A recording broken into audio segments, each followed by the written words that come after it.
everyone. Welcome, Ma'am Hazel. How are you? Morning, sir. I'm fine. Thank you. Welcome to our week 15. So it means 3 more weeks to go.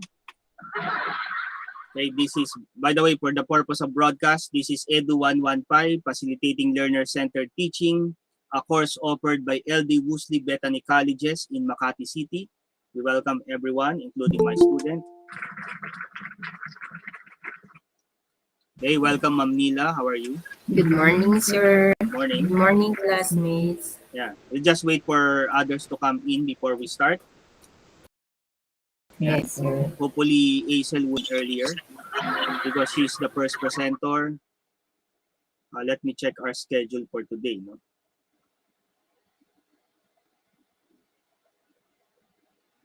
So we have 3 presentations today.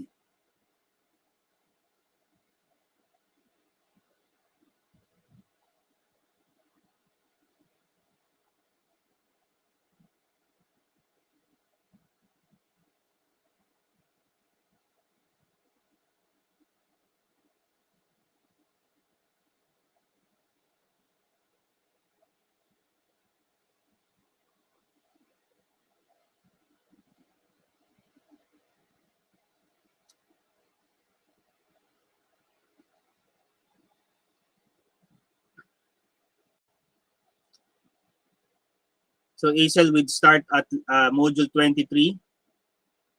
Ma'am Hazel, your module 24, and Sir Isot, module 25.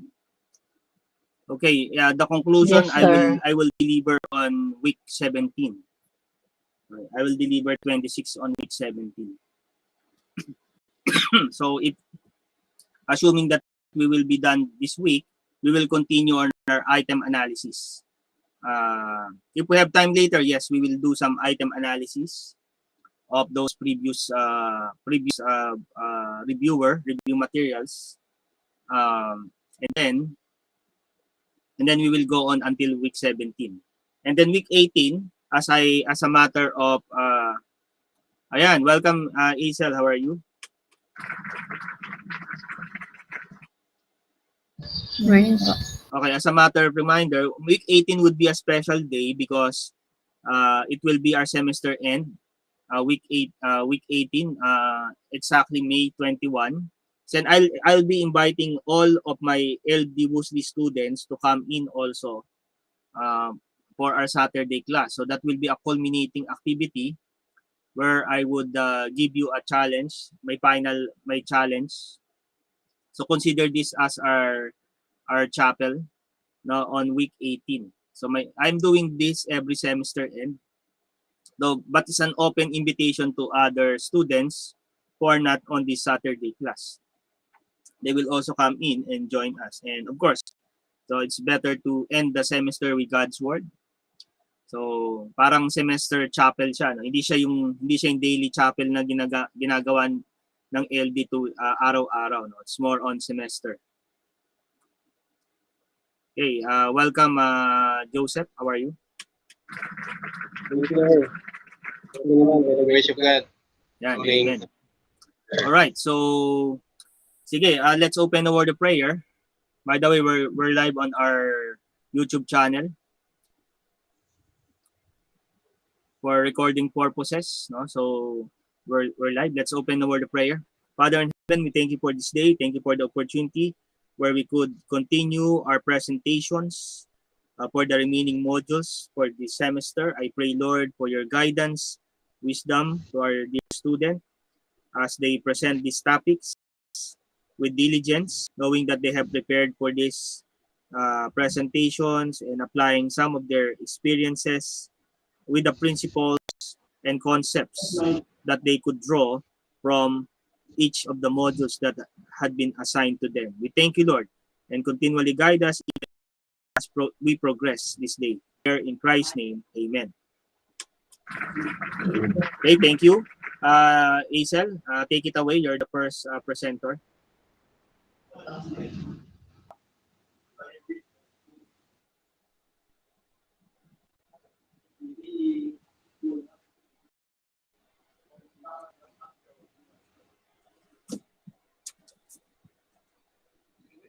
Okay, Gillian is with us. Welcome, Gillian.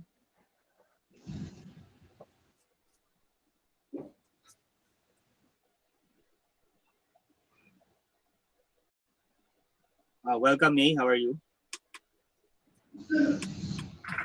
Good morning po. Morning. Today, Hazel will be presenting classroom climate and social emotional learning. This is also important physical learning environment. Joseph will be presenting assessment strategies in terms of increasing and outcome-based teaching. So those are our topics today.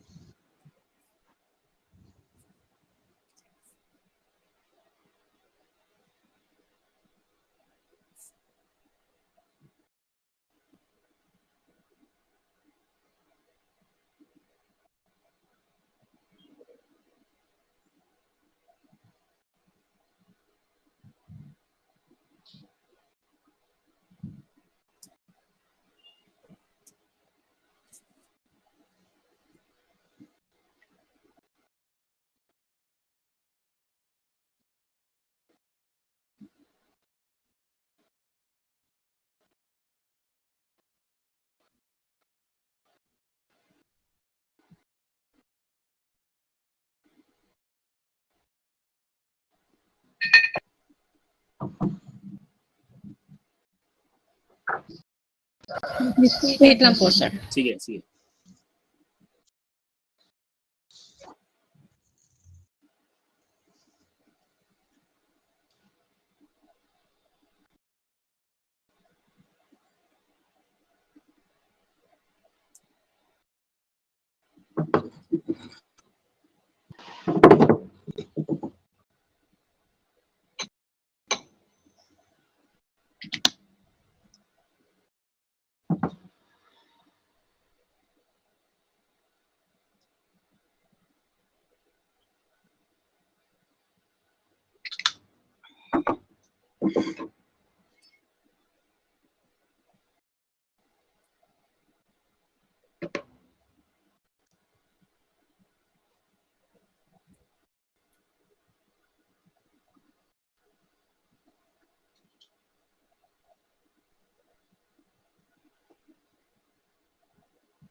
Yes, sir. Yes, Hazel. I could see black screen.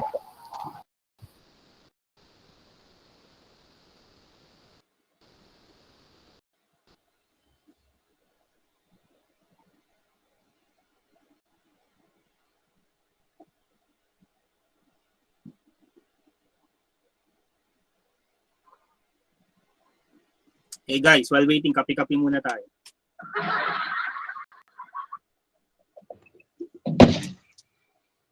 Yan.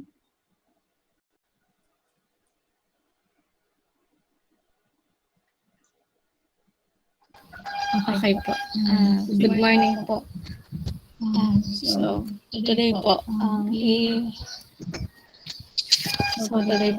i-report ko po is yung module 23 po, the classroom, climate, and social emotional learning po, or SEL po.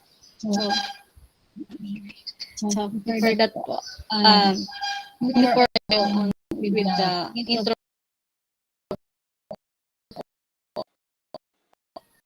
of this topic, I would like to ask po, or to ask you guys what mga natutulog or yung mga students po is yung nakikipag-participate po sa online class po tayo.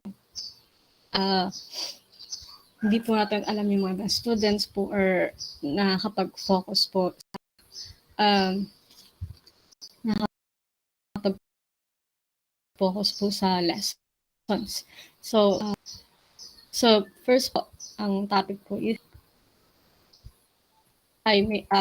classroom climate po. It is more a product of the interaction between and among teacher and students than that of the physical condition of the classroom.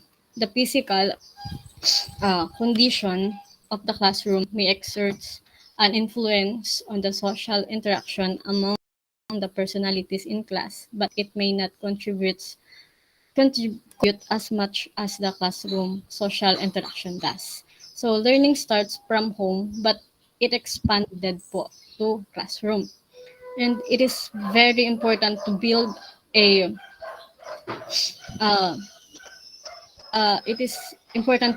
positive classroom because it will definitely affect the learning of the students po. And we also experience different kinds of classroom climate, whether it is negative or positive. So first po, yung negative classroom climate po. So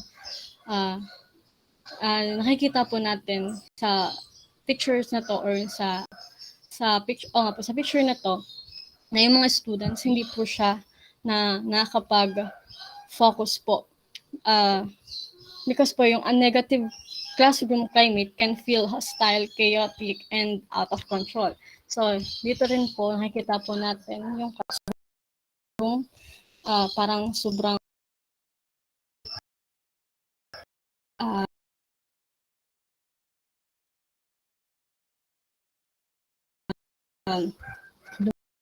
teacher po nag-walk out po dahil po sa sobrang ang gugulo po ng mga students. So, sa respectful, welcoming, and supportive of student learning.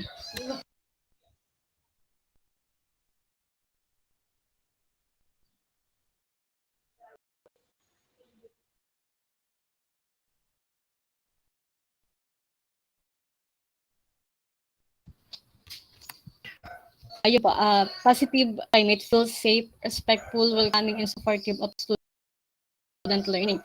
And as you can see po, yung wala pong so nakikita po natin yung class po, nakikipag-participate po yung mga students and ano po sila na willing lagi nakikinig po sila and alive na alive po yung mga students. So yung next naman po na topic po is yung social emotional learning or SEL po. The classroom climate definitely becomes highly favorable with social emotional learning or SEL, and it integrates academic, social, and emotional learning.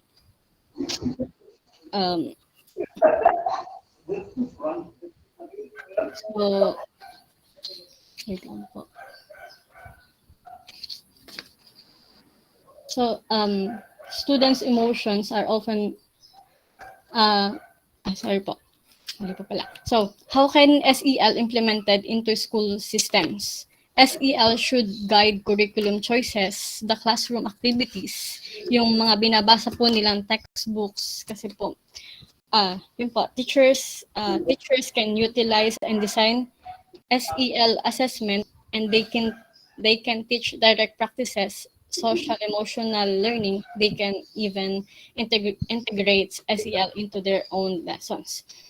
Then SEL core competences, which is basically a framework for what should be taught to students in various ways and across multiple settings. And there are 5 core competencies. First po is self-awareness.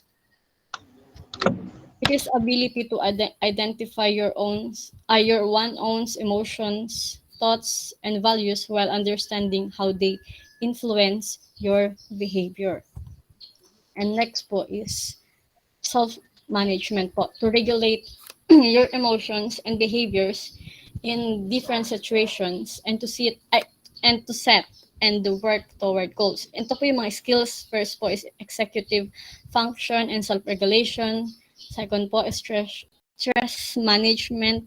And three po is yung self-discipline. And kailangan po natin na turuan sila kung paano po ma-manage yung, yun nga po, yung stress po. Kung paano po yung nila ma-overcome and ma-master po yung mga weakness and malapan po yung mga strength nila kung saan po sila ano po. Is social awareness po. It is ability to the perspective of and empathize with others po. So first po yung appreciating differences and respect po. And napapansin po natin na may ibang student po na many students today lack of respect and then think of how may ano po, may mga student naman po na may mga nilarespeto po maging pong ibang tao. Iba pong yung appreciating differences po. And next po is yung responsible decision making. It is ability to make positive choices and take responsibility for positive and negative po. So, ito po yung mga skills po ng responsible decision making. First po is identifying problems, analyzing situations, three po, solving problems, and yung reflections po. So, last po is yung relationship skills. It is ability to establish and maintain healthy and meaningful relationship with others. So, ito po yung mga skills po. First is communicating clearly, listening po, and yun po, ito po yung maganda rin po para makapag-build po ng relationship with the others, ang makinig po dahil hindi po magkakaintindihan ang isa't isa ang mga students po pag hindi po na nakikinig ng ibang opinions po. And then 3 po, cooperation. 4th po is resisting negative pressure. 5, resolving conflicts. 6 po is supporting one another po. So, yun lang po yung aking report po.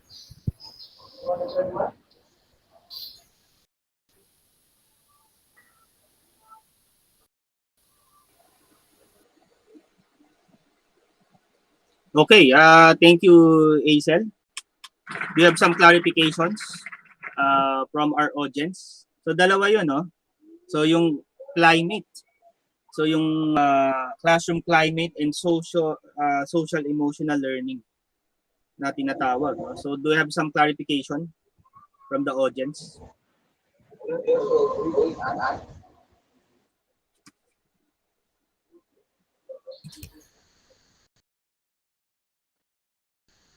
Okay. Mga tanong-tanong muna kayo.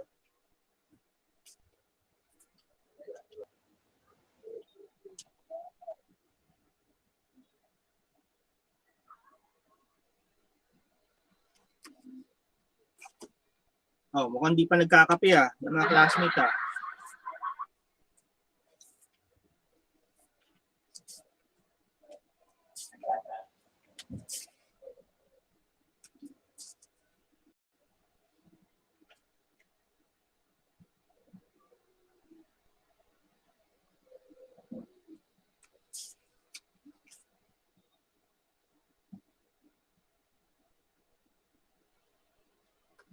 Okay, Aisel, what's the role of a teacher to set the climate of a classroom? Ano yung mga responsibilities niya?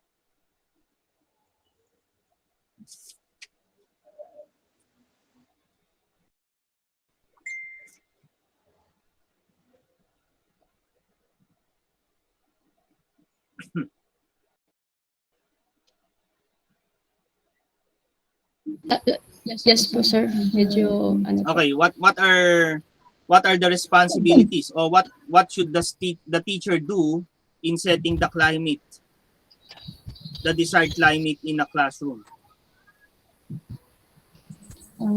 So, yung role po ng mga teacher po para sa magkaroon po ng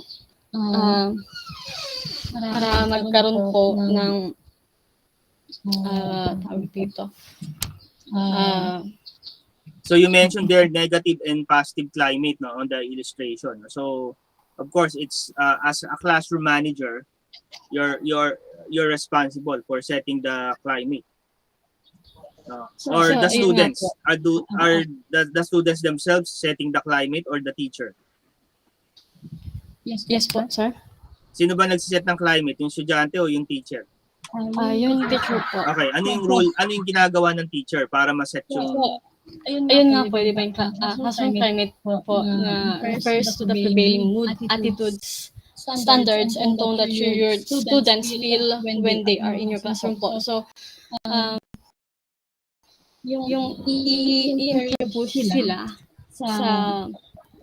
i-encourage niyo po sila na makipag-participate po. Okay. And susuportahan niyo po yung support niyo po yung kanilang yung mga once po nila yung mga Okay.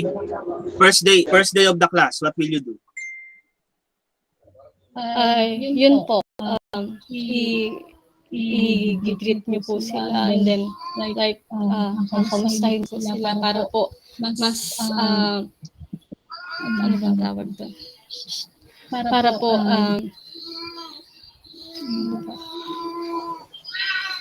For instance, you're handling a math class, grade 3 pupils and you're teaching math. It's day number 1. Ayan, ano yung normal na ginagawa ng teacher to set the climate?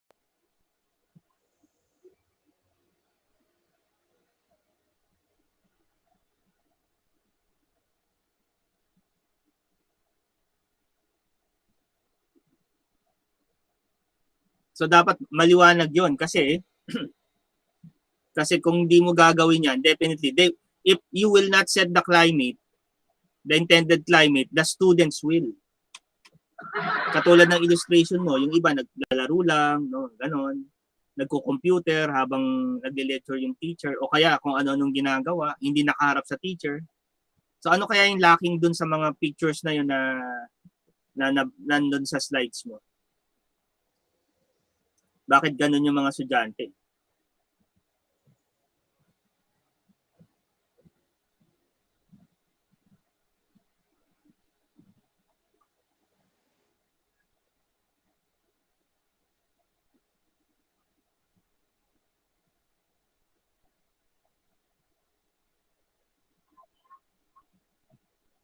So Hazel, what can you say? How will you avoid those things to happen? Kasi baka hindi sila aware na ayun, I'm probing already the answer. Baka hindi lang sila aware ng anong awareness dapat meron sa estudyante para ma-set yung climate.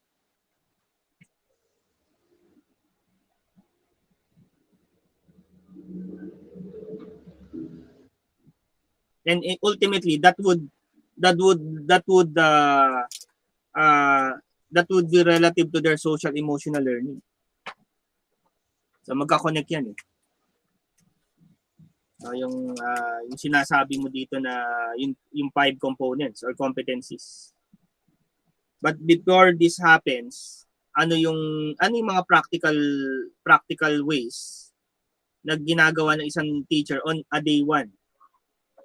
Or perhaps week-to-week basis if it's a pupil, no?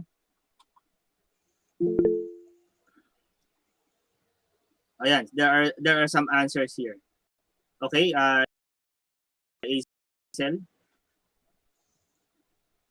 po yung teachers should influence po their student about yung sa mga yung behavior po nila. Oh, that's more on a regular basis. But what I'm saying, it's a first day of the class, and there he go. You have a grade 3 pupil. So yun, paano mo i-engage yun?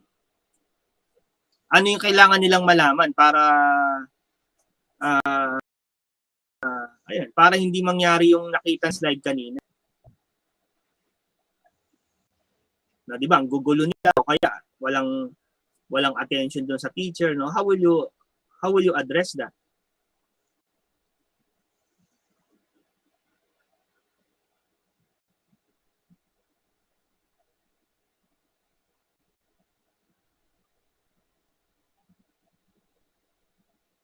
Okay?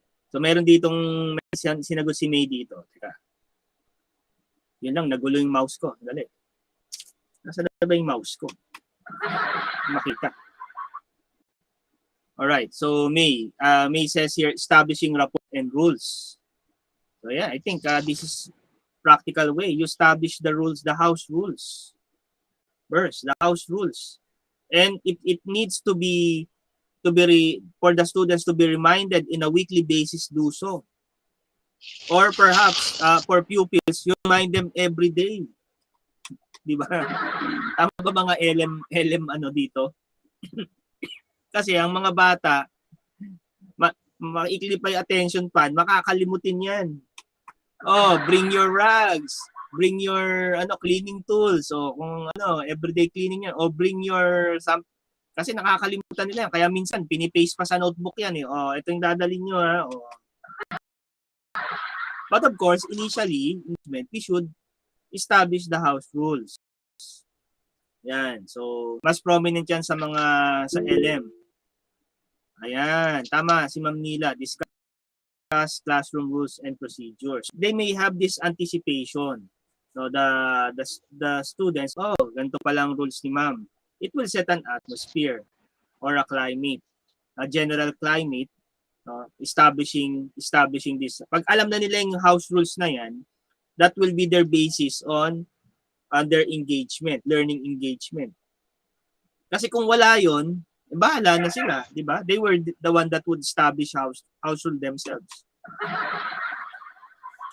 And the classroom will be chaotic, no? So that's the saddest thing that a classroom could have, no? Is for the pupil, since the teacher have not established any house rules and no regulations, no? And also telling them the responsibilities, etc., the requirements perhaps, or the responsibilities of the students, no? Then saka papasok yung sinasabi mo, influencing them. No, doon papasok yon. Yung influencing, modeling, but of course, it needs to have a grassroots on the establishment of house rules or procedures in the class. And that would establish the climate. And then, yung learning also. Yan, social is we're still applying motivation inside the classroom. So, importante yung climate ng or yung emotional landscape nung classroom is very important. Emotional, social yon. So I think you have good point here, recalling the competencies, no, self-awareness. So these are all, it's there on your module. Yan, social emotional learning is concerned, awareness, self-awareness, self-management. Yan, skills like executive function, self-regulation, relationship skills, very important also, relationship skills. Now, the only dilemma that I have is this is applied to an in-person classroom setup. Though principles may apply even in virtual classroom like this, no, but still the best ideal model for a classroom is an in-person.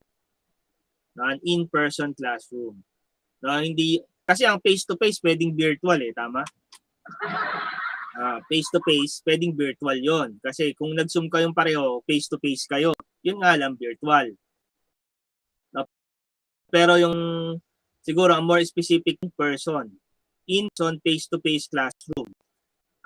I think that's still a better ideal model. No, though we're still on the pandemic, I think there are rising alert levels starting May 1, no? So, yari na naman yung mga vacation goals nyo dyan ngayong Mayo. There are level 2 on some provinces. So yun. So it will have an impact, no, whatever rules that you establish, no, nandito yan, specific classroom rules, these rules, procedures are discussed on the first day of the class, no? So very crucial yan, lalo sa LM. So of course, we apply this also in tertiary level when I establish some rules, even in the first day of the meeting. No, I think that's okay also secondary, tertiary. No, students are involved in the design of rules and procedure. Well, yes, you may have recommendation, no, from the students. No, perhaps cleaning. There are weekly cleaners, no, so you could engage the students, no, in ang LM ba ngayon, pwede okay pa rin paglinisin ng classroom, mga teachers? Okay lang ba yon? Kasi nung panahon namin, may mga assignment yan eh. Oh, ikaw, sabi Miss Bose told me, Marine, you sweep the floor. Yes, ma'am. Oh, I don't know now in the landscape of the contemporary classroom now is still the students of some cleaning classroom cleaning, something like that. O hindi na. Kasi karamihan ng mga classroom, may mga janitor na eh. May mga maintenance crew na eh. Kahit yung public May teacher aides, sir. O teacher aides, yun na lang ang naglilinis. Pero Sir. during our time, yan, Marine, sweep the floor. Yan, Cruz. Si Mrs. Bosse, pala utos yun eh. Something like that. No? So, of course, they must have a role on that. Perhaps, yun yung sinasabi dito, no? Design rules and regulation, techniques to acknowledge, reinforce acceptable behavior, and provide negative consequences if employed. So, yan. So, what if you will be absent for 3 days? You'll go to the guidance counselor, something like that. Or, so we could self-awareness, awareness of the consequence if they will be out of bounds of the rules and regulation of the classroom. So that is very important. Clear limits for unacceptable behavior are established. No? So they could not just behave any type of behavior they want in the classroom, but you should put a limit on the classroom as far as unwanted behaviors is concerned, and healthy balance between dominance and cooperation, etc. So those are some aspects of a climate, and that will have impact in your social, emotional learning. Since people are emotional beings, even pupils inside the classroom are emotional beings.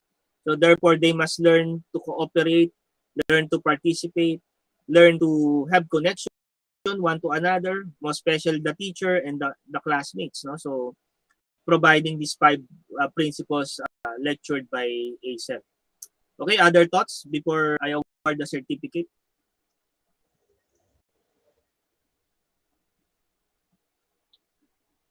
Other thoughts about this? Wala po, sir. Alright, sige. Kasi, ayan, para if we will have some test analysis also. So, here you go. So, importante yung importante ito. Siguro, kulang ako dito. Honestly, I need to confess. I'm short of social emotional learning experience student because I'm teaching mathematics. I have a hard time expressing my feelings if I lecture calculus 3 or abstract algebra. I don't know. I have that.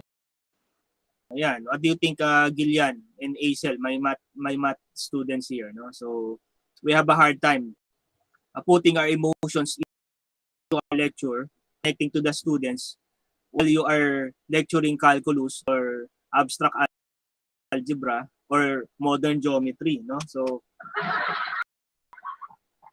that's why most of us are math majors are sometimes on the middle of the lecture having a segue, no? Kailangan kaming sumegue para doon. Kasi importante din kasi yun eh. It's really important, no? Emotional, social learning. It's important. Even in the tertiary level. That's why sometimes I make several segues on the lecture just to, to engage socially, emotionally to the student. No, kasi students are really social beings, no? So sometimes I really intend to have some segues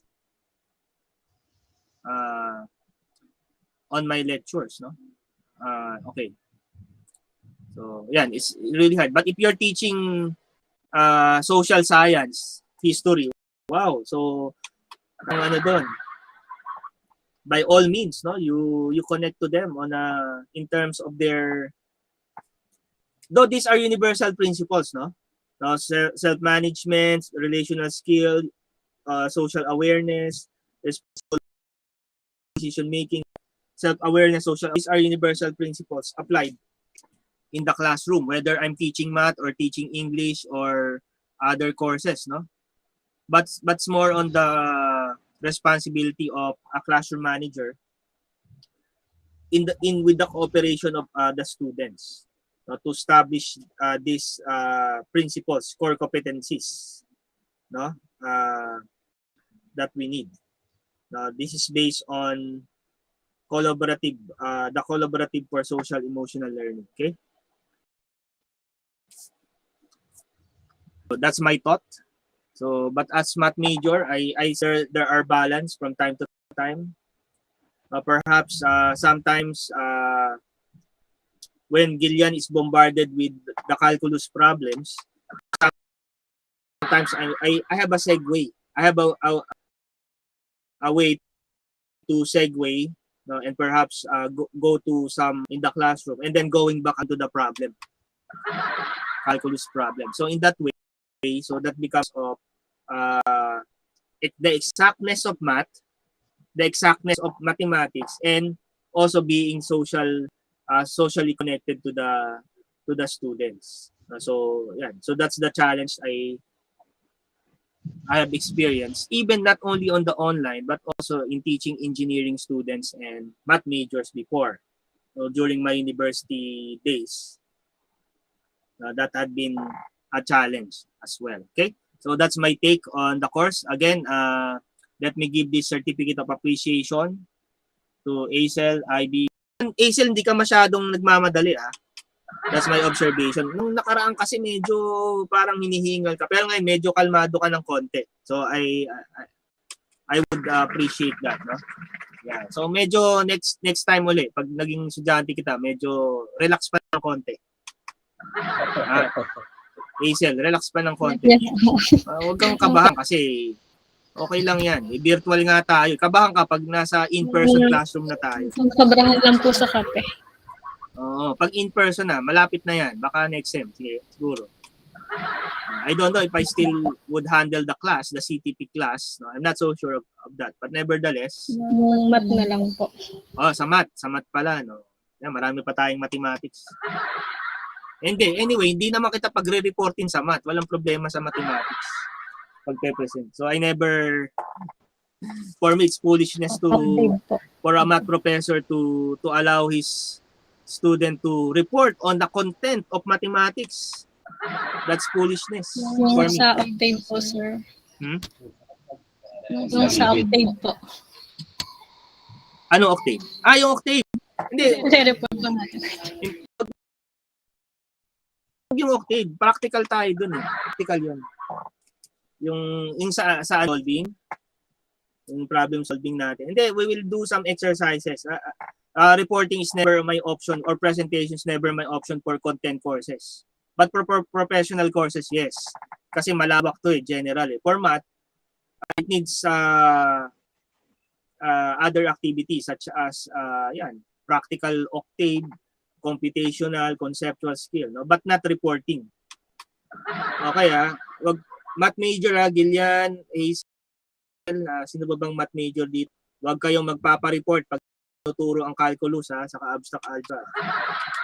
That's a no. Shame on us. It will be allowing presentations for those courses, content courses. Pero professional course, pwede ito kasi nga general siya eh. More general and there are concepts na kailangang or principles that you could apply and you could adapt. Yun. So those are different approaches that we could make. Anyway, ayan, segue na naman ako, no? Ayan, yung octave naman eh, sige, kaya nga i-challenge my math. Ayan, no, sigil yan sa Hazel. I challenge you to have a seminar. Ayan, pwede seminar. Teaching non-math for using octave.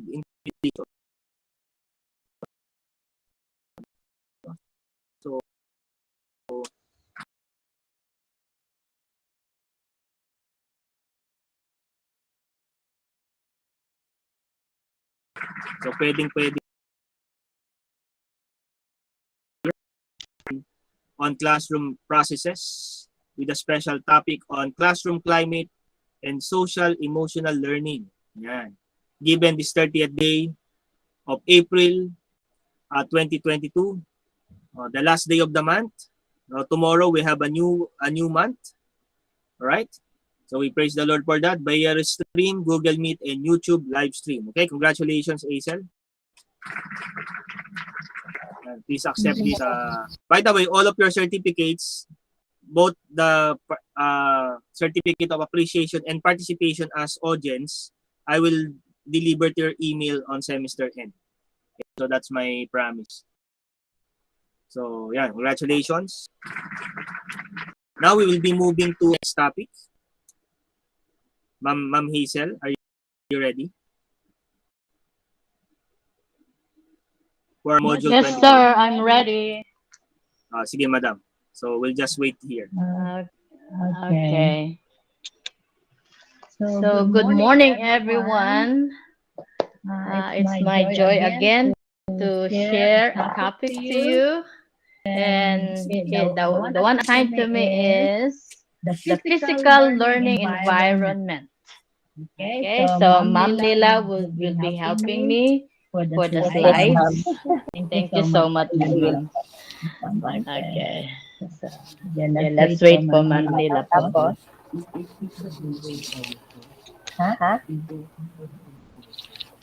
So, physical learning environment is module 24. And yeah, as well, I have learned something, or I have learned a lot from this topic.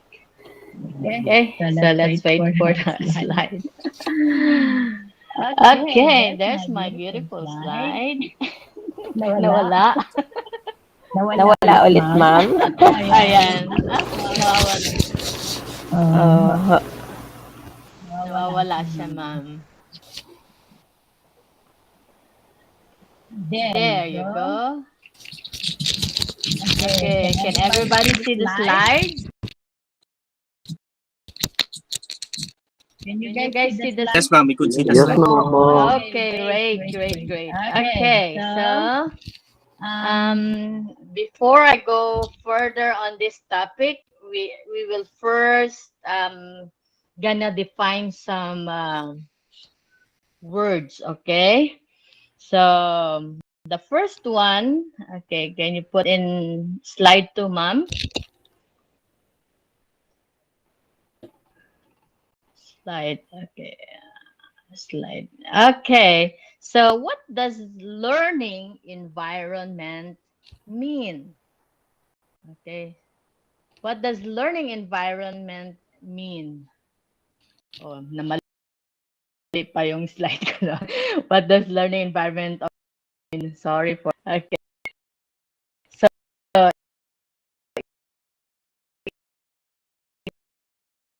it says here that learning environment where teaching and learning can take place. Okay? And it also deals about how it looks, how it feels, and it can be a positive or negative. I'll talk about positive, negative later. So it says it's a place where teaching and learning can take place. Of course, the very common one is the classroom. What else? Let's say maybe gym, or even the digital spaces, okay, is an educational setting or a place where teaching and learning can take place, even sa bahay natin, di ba? Right? So, okay, who among you or maybe na-remember nyo, sino sa inyo nakapag-kindergarten? Naka-experience ng kindergarten? Lahat ba? Nakaabot ng kindergarten? Naka-experience ng kindergarten? Yes Yes or no? Sino? Wala? Wala? Mama ko grade 1, kay Miss Bostre agad ako. Oh, wow. Talagang First teacher, Miss accelerated Bostre. ka agad. Yes. Accelerated agad, Okay. I believe that almost all of us have spent a great deal of time in the classroom, beginning in kindergarten and the years beyond. Okay? Yes or no? Yes. Okay. Yes. So perhaps we could recall, try natin i-recall, we could recall what our teacher to make the learning more inviting. Siguro, let's say, example, what do you think did the teachers do to make the learning more inviting? Maybe like naglalagay maganda yung decoration sa classroom, right? It has colorful posters, okay? And in that bulletin board, there are consistent rules, or say it could be the fun, or it could be about the fun and the interest teaching method. Okay, that's what. Sorry for that. Wait a minute.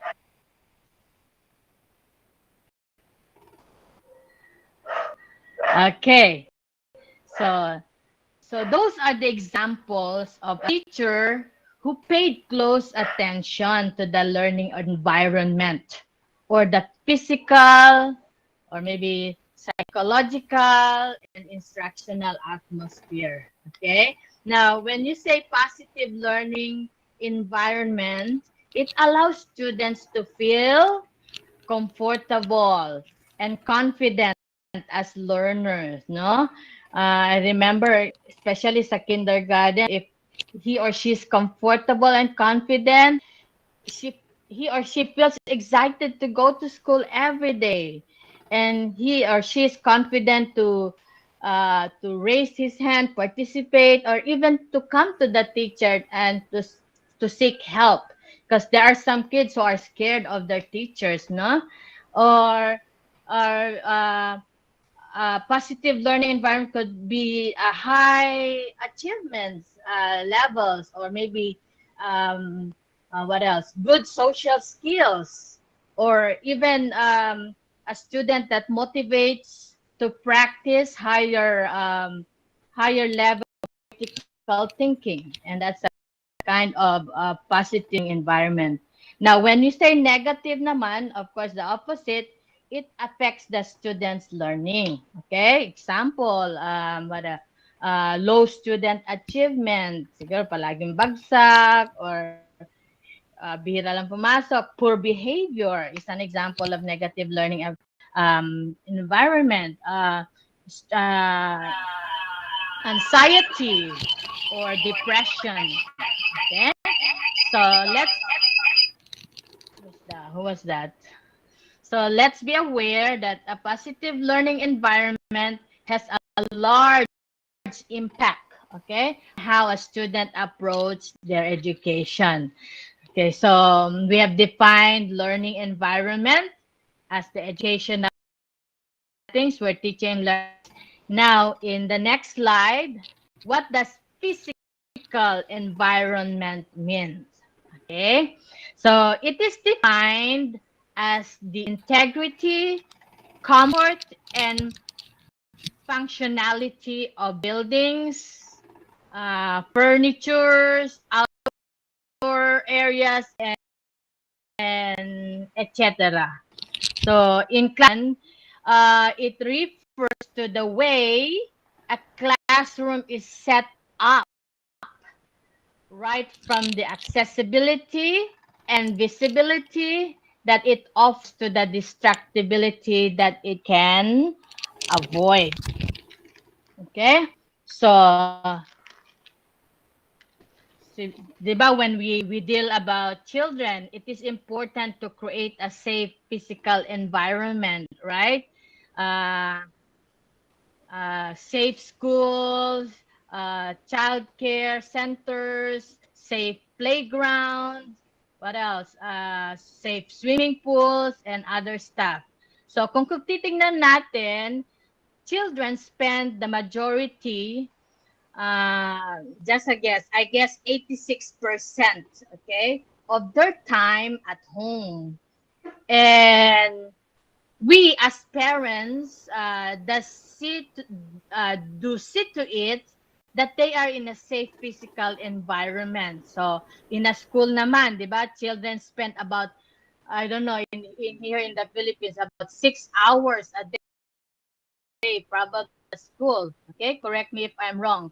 And therefore, we can see here that a school's physical environment must always be taken into great concern.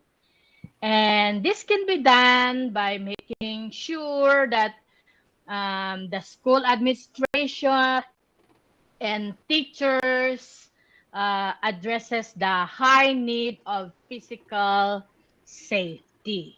Okay? Okay, the next one, slide 4, please. So now, the physical learning environment do naman with the condition of the classroom and the immediate environment of the learner. Okay? So for me, not only by our psychological climate in the classroom, but I think we are also affected by the physical condition of the learning place. Why? Bakit kaya? Kasi a learner is put at a disadvantage when a classroom is overcrowded or maybe dark and damp. Sino sa inyo ang gusto na ang eskwelahan na pinapasukan niya hindi safe, parang feeling nakakatakot, madilim, or parang basta yung hindi ka comfortable to stay there alone. Perhaps we have heard, di ba, merong teacher from our younger years says, sabi niya, you get into my nerve. Oh my. Why? Because when students are noisy, yan, or maybe unruly in the classroom, or and if they are topsy-turvy, and this one is not good, right? So that is why physical learning environment matters in facilitating learning. Okay, next slide, please. So let's do, before I go further, let's do a checklist of physical arrangement of the classroom, okay? That affects traffic flow, distractions, teacher-student, and student-student interaction. Sorry. Okay, so let's rate the following aspects of physical arrangement, okay? By answering, just say yes or no from the questions, okay? So let's look at them. Yes, ma'am? Next po. Okay, now look at that picture here. I hope you can see it well. So, are the chairs arranged in such a way that teachers, yes or no? Answer, please. Are the chairs arranged? in a way that students' interaction is facilitated? Just look at the picture. Do you think yes or do you think it's Yes. no? Yes. Okay, thank you for that. Next one, please. Okay, how about this one? Can every student view and read what is written on the board? Yes or no? Yes. Yes, because they are near and perhaps the teacher was writing really big, no? Okay, next one. How about this one? Can the teacher see all students while presenting?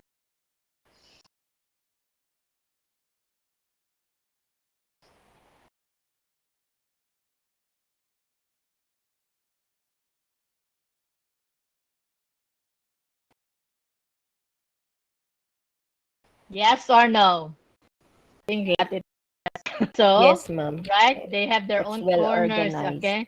Yeah, well organized. Just please take note of the sitting arrangement, okay? Because later I'm gonna talk about that. Next one, please. Okay, is there a picture of any other fixtures that distract students' attention for learning in this classroom? Meron bang parang ghost dyan? Meron ba kayo nakikitang parang ahas na korte dyan? None. Whatever? No, None. ma'am. Wala. None. No. Wow, finally we have a no. Okay, next one. Okay, here. Are the classrooms here clean, safe, and orderly? Yes. Yes. Okay. It reminds me of my classroom back in China. Okay, number 12. Are the classroom well ventilated in these pictures? Yes, ma'am. Yeah, right? You can see the big windows over there. Yeah. And the Okay. fan. Yeah, fan. Okay, next one. How about this?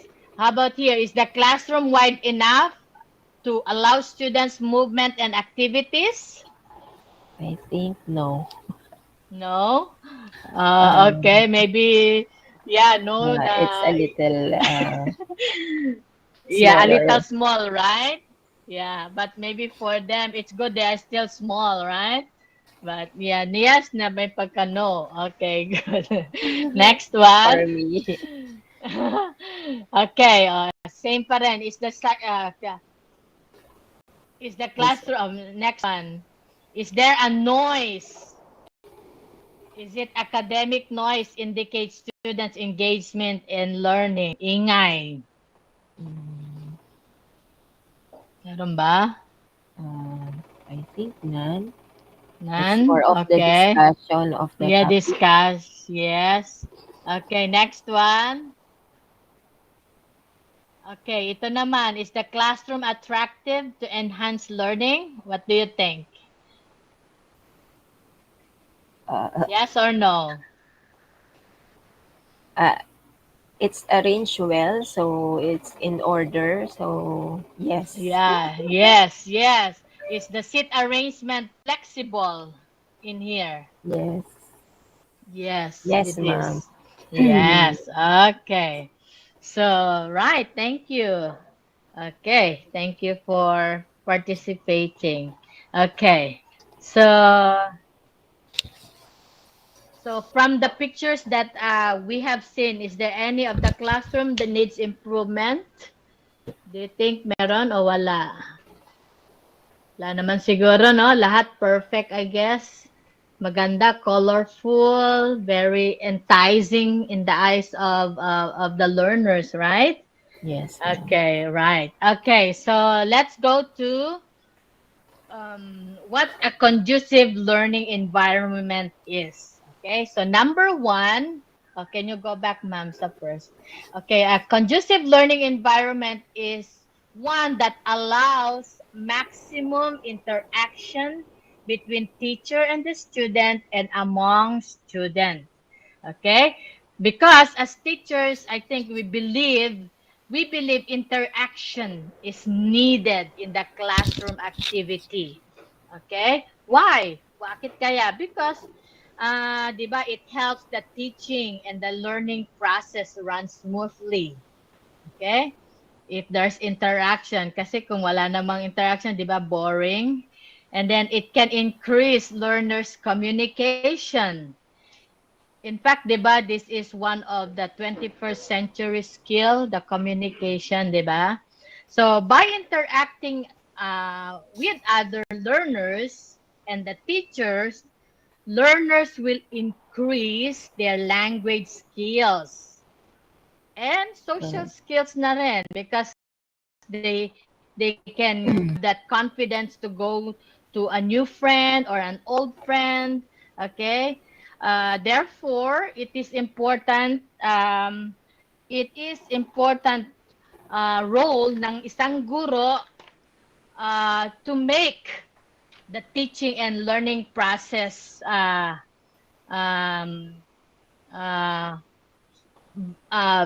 by designing lesson plan well. Okay, so I guess the key for this is the teacher na siyang magpa-plan on activities or learning activities that would allow kids or children that are interactive, that allows interaction. Okay? So, various activities probably, kagaya ng nandito sa pictures, if you look at them. Okay, so when you say interaction, they don't just stay in the chair, in their chairs, but they stand up and they mingle and they go around the classroom. Okay, next, number 2. So, a conducive learning environment is one that allows students movement without unnecessary distraction. Parang minsan challenging ito, no? Especially pag mga maliliit na bata. So, keeping students focused on learning can be a very challenging task actually. And for sure tayo yung mga may experience sa pagtuturo ng bata would agree to this. In fact, distractions can come in various forms, you know?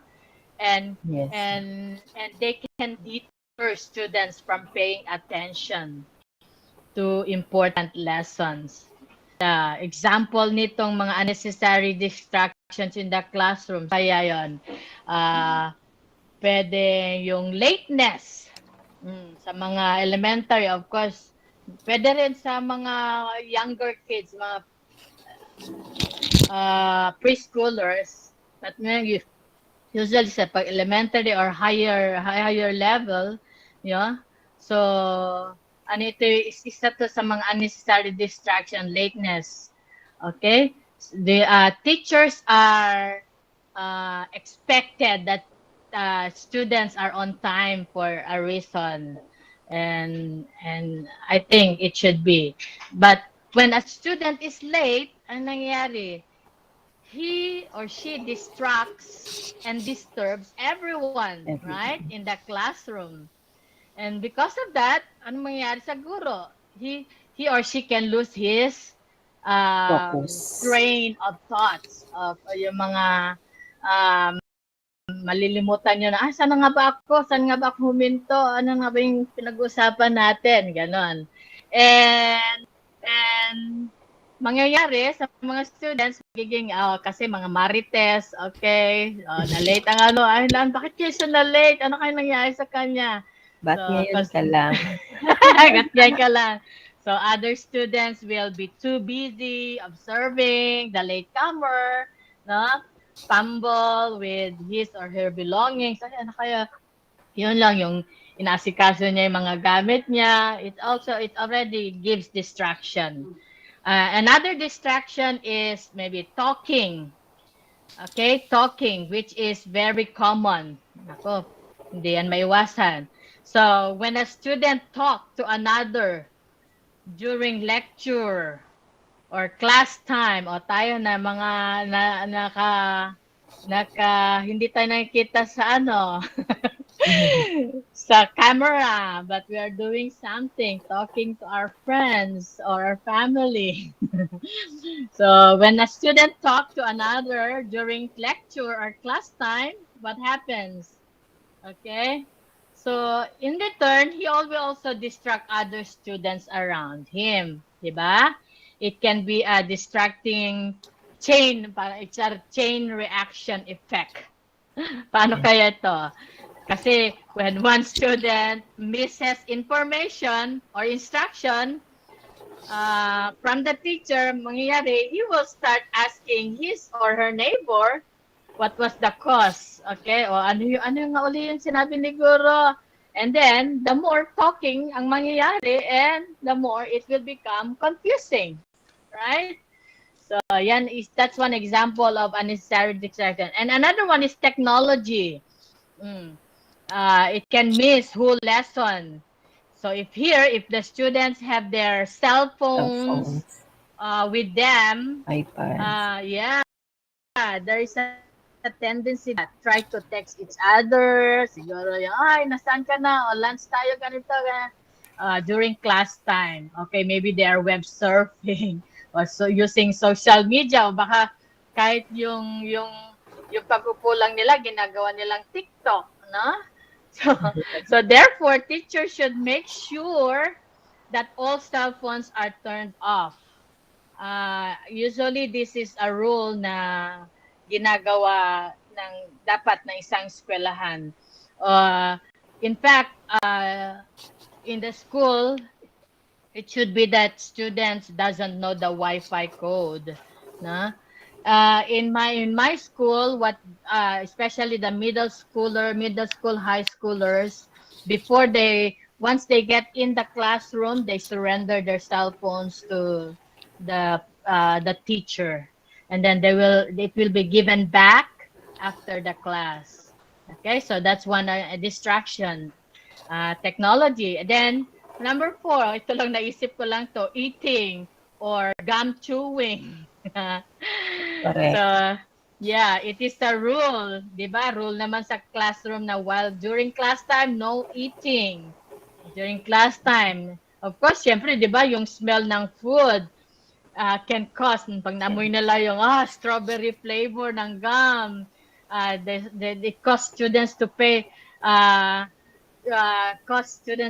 attention to the grumbling stomach nila instead sa lesson that is going on.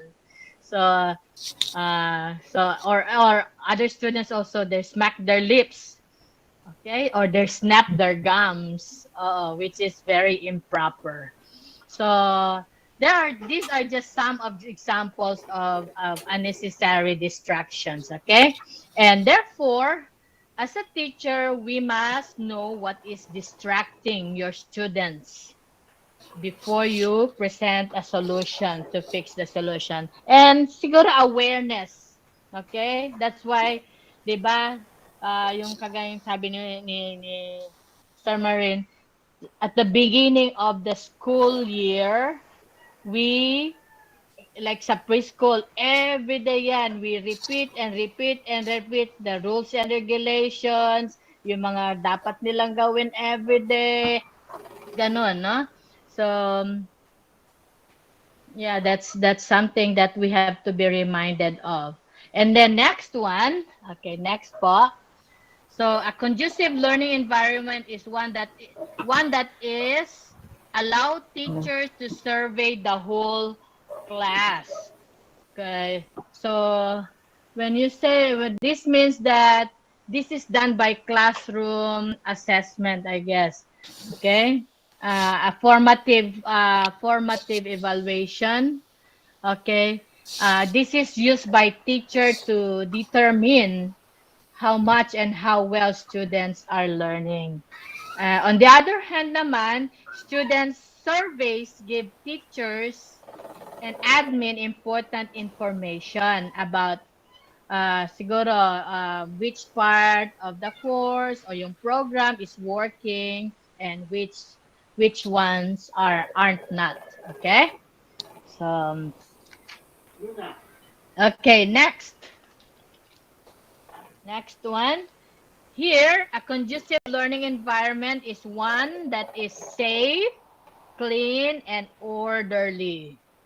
Okay, of course, very simple. Students need to feel safe in order to learn. Na? They need to feel secure in order to para magustuhan nilang mag-participate. So, how do you think can teachers come to set up a classroom that is safe and well organized? Paano kaya pwedeng gawin ano kaya pwedeng gawin ng guro or the school itself? I think first, be sure the classroom is clean or orderly or inviting. Of course, wala naman sigurong gusto sa atin na let's say ang anak natin mag-enroll o papasok sa school na kalat ang lahat, may putik sa sahig, or they will touch something and then the washing of hands ay hindi na nai-implement, right? And so we can ask ourselves as teacher in our classroom, okay, the things that is distracting or a place that encourages students to be their best, okay, when it comes to this. Halimbawa,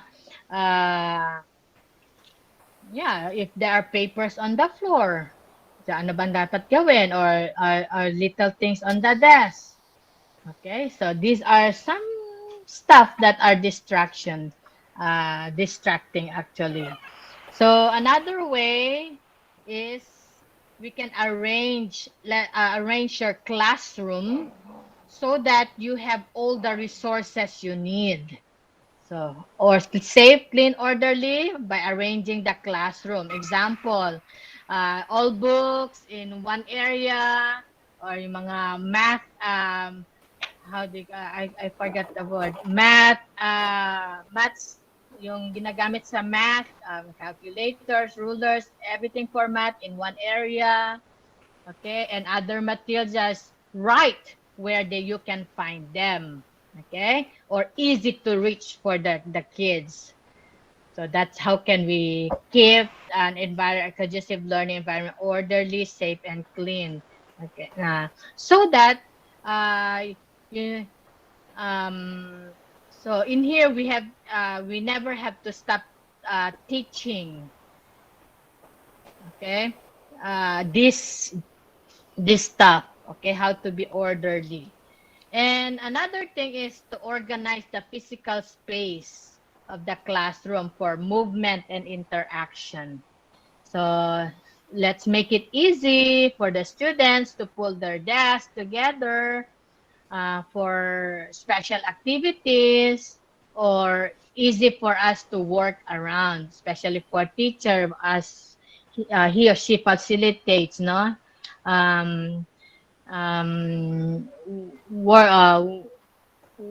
Walking around that helps teaching more engaging and classroom controlled, no?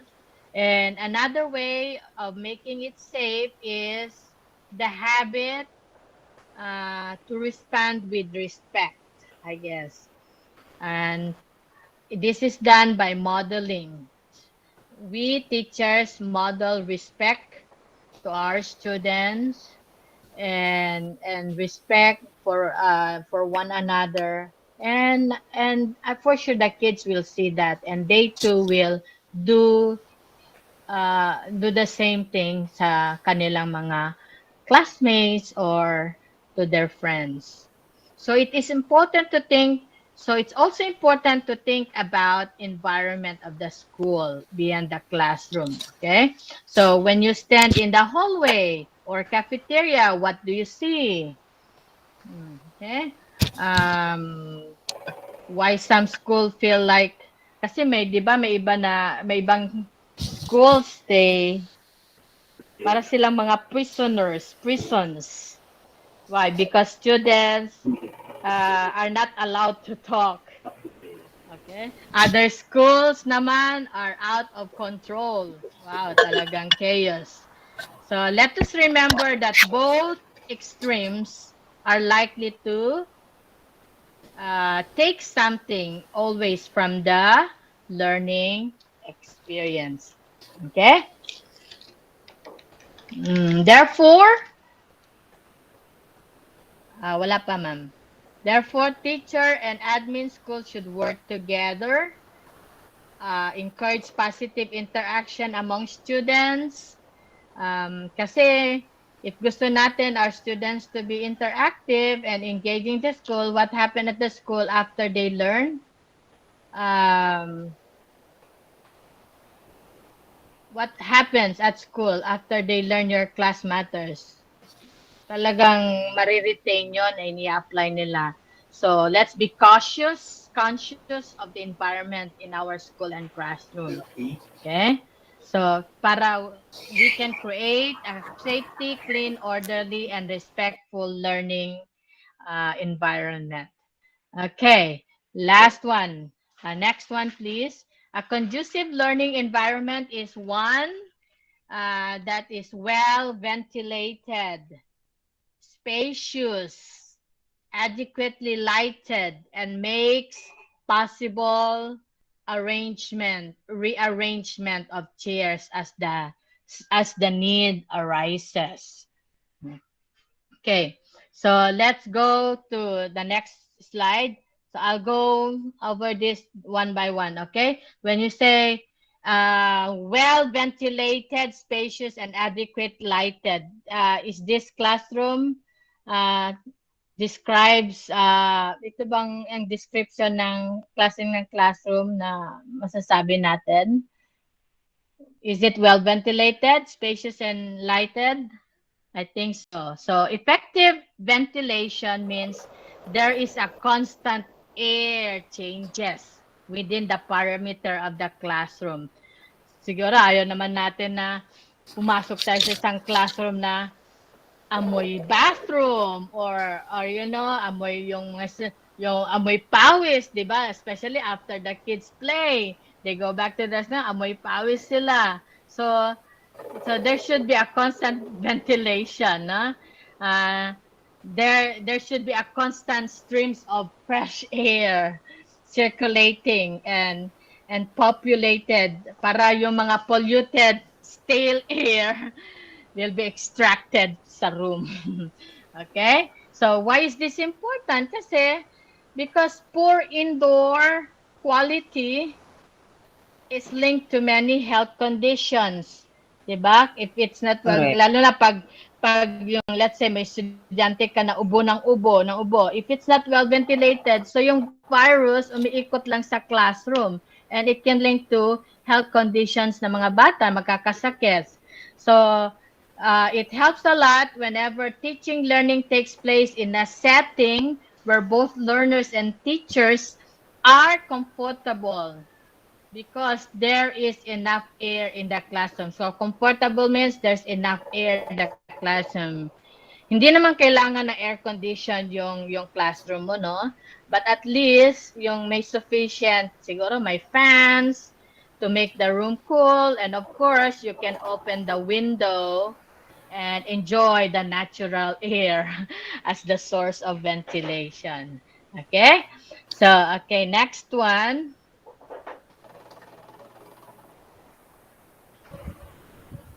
Oh, not yet. Sorry. Balik, ma'am. So, it says here also na kailangan spacious siya to allow free movement, okay, for the learning activities. And sabi din dito, it has to be, a conducive learning environment has to be adequately lighted. Why? Kasi ayun na, di ba, parang hirap naman yung you're in a classroom na ang dilim-dilim. No? Parang ang mood mo rin mag-iiba, di ba? Because there should be an enough light that makes the students read and write or do their activities clearly. And for us teachers see their progress. So aside from, siguro gamit tayo ng lamps, it's also good to use na nga, it's advisable when we let's say, if God willing, magpatayo tayo ng school natin, let's make sure that natural lights enter the classroom. In case of power interruption, 'di ba? There would be enough source of light. Okay? Ayaw natin ng dim o yung parang hindi na nagkakakitaan. Or else yung mood mo rin mababago. Okay. Now, when it comes naman to sitting arrangement. Okay, next slide, ma'am. When it comes to sitting arrangement, use different classroom sitting arrangement to serve different purposes and to keep your classroom on task and to keep the classroom on task and learning. So when you plan your classrooms, sitting arrangement, consider the goals of your instruction and the activities you completely use. Just like, and we don't have to be afraid to be creative when it comes to classroom sitting arrangement. Like, for example, when you're doing a circle time with kids, of course, you can go away from those tall chairs and maybe let them sit on the carpet. Okay, let's see some of the sitting arrangement. Next, please. Okay, ito this one. This is what we call, natakpan. Ito yung tinatawag na traditional row. Okay, this is commonly used sitting arrangements anywhere, any schools in the world. Now, what are the pros and the cons of traditional sitting arrangement like this? The process, it is good for teacher-centered classes, such as lectures, okay? Yeah, kasi lahat kita mo sila. And then, another process, it encourages focus on the educational content. And it's easy to implement with large classes, itong ganitong setting. But however, ang cons naman, students can easily become disengaged during the lesson. Of course, siyempre may kanya-kanya corner yan sila. They can do whatever they want. And it's not good for classes designed for conversation and interaction. Kasi nga, lahat nakaharap sa isang area lang. And not easy to observe students in the mid-back. Okay? Kasi nga, ang tingin ng mga is forward, lahat sa harap. Okay? And the next setting ng sitting arrangement is the semi-U-shape sitting for classes that wants more interaction between the student and educator. Okay, I usually do this one. Ito naman yung mga pros. It encourages discussion and interaction because you can see each other, no? It's easy to observe students and provide one-on-one help if needed. Yeah, I think that's very understandable. And it helps control students with behavioral problems, especially if the teacher nasa harap, kita niya kagad, easily niya ma-approach ang batang nagmi-misbehave. Now, what are the cons? Shy students may feel being part of the large group. Siyempre, lahat, they see each other, and then they are in the front. And it cannot be used with all ages to control behavior. I guess this one is okay. I think it's even sa preschool, this is actually okay. I guess it depends on the classroom management. The classroom management ng guro, how he manages his or her class. Okay, so another cons is the classroom size and number of students can make it difficult to use. Okay? Especially pag marami. Sorry, bakit ganyan ang slide ko? Okay. Okay, next one. The next sitting arrangement, itong cluster sitting arrangement. So, cluster sitting, this allows students the chance to learn cooperatively. Okay? So, the pros, small group creates a safe area for students to interact. smaller groups kasi by group sila. Tatlo-tatlo, apat-apat, depende. And they have the shared knowledge on group work. And which increases individuals' knowledge, okay? They're sharing, uy, ano ba, you know, you get information from your seatmate or sharing each other's ideas, brainstorming nga, baga. And the educator can easily assess students or monitor students' work by group. So, hindi na yung kung isa-isa, ang hirap naman nun for the group.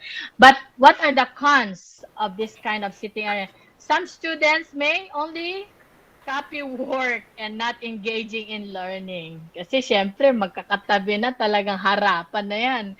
Sharo, di ba? Pag may exam, edi isang silip mo lang. Also, it's easy for students to talk to each other and not listen to the teacher. And also, it's placing students in group doesn't mean they work as a group. Totoo yan. Kaya nga, nagka-copy or, you know, they're just following what in the small group are doing. So, therefore, we could say na sitting arrangement encourages certain classroom behavior among the teacher, between the teacher, and of course, the learners. Okay? So, if I may, if I could ask you, what can you still remember ano yung elementary or high school sitting arrangement niyo before na pinaka-favorite niyo? Meron ba sa mga na-mention na sitting arrangement na gustong-gusto niyo o na pinaka-ayaw niyo? Wala. Traditional lang, ma'am. Traditional, no? Usually traditional talaga. Yes po. Oo. Yeah, totoo yan. Okay, the next one. Okay, so for the physical environment, there are many factors we need to consider as teachers. Okay, number one, and another one is the arrangement of furnitures. Okay, so let me read it. You must assume responsibility for the organization of the entire classroom. As a teacher, where will the student keep their supplies? What resources will you daily access to? The supplies, beams, shelves, cabinets should be carefully organized and easily accessible. The wall place and interest center will suit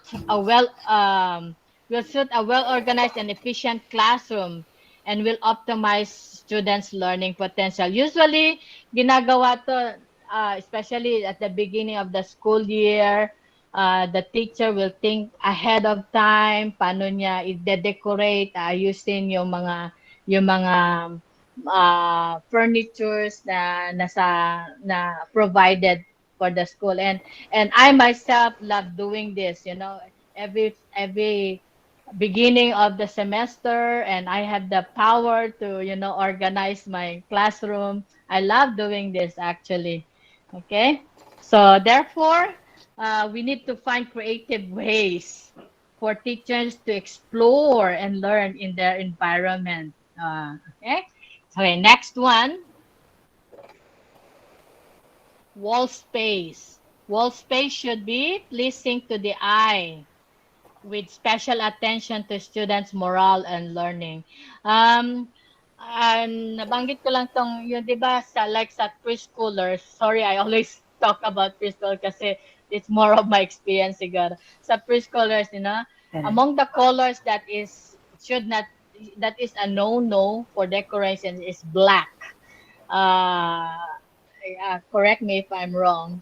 Kasi, di ba, it sets yung, parang hindi siya talaga, unless, of course, ang may gagawin kayong project na it requires black, but to put that as the wall space mo, black, I think, parang patay, di ba? It's not good. Yeah, it's not encouraging.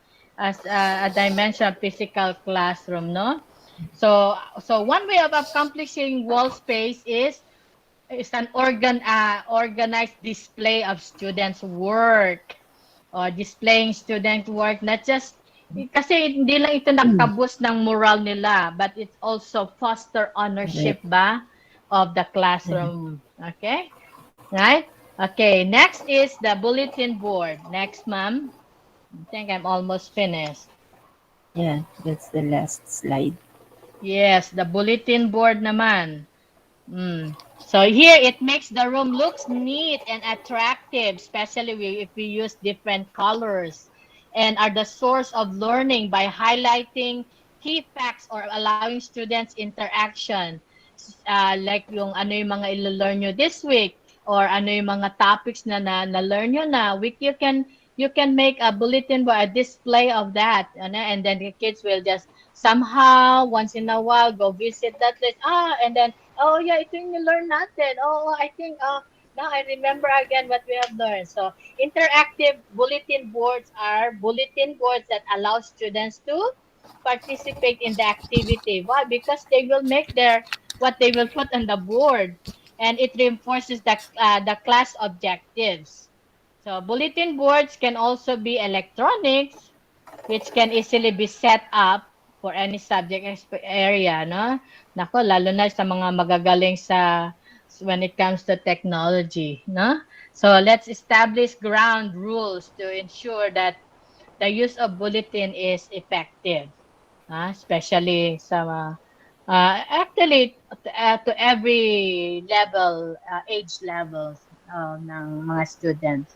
Okay, so in closing, let's bear in mind that the physical environment of a classroom is not just something that can be undermined or ignored, okay?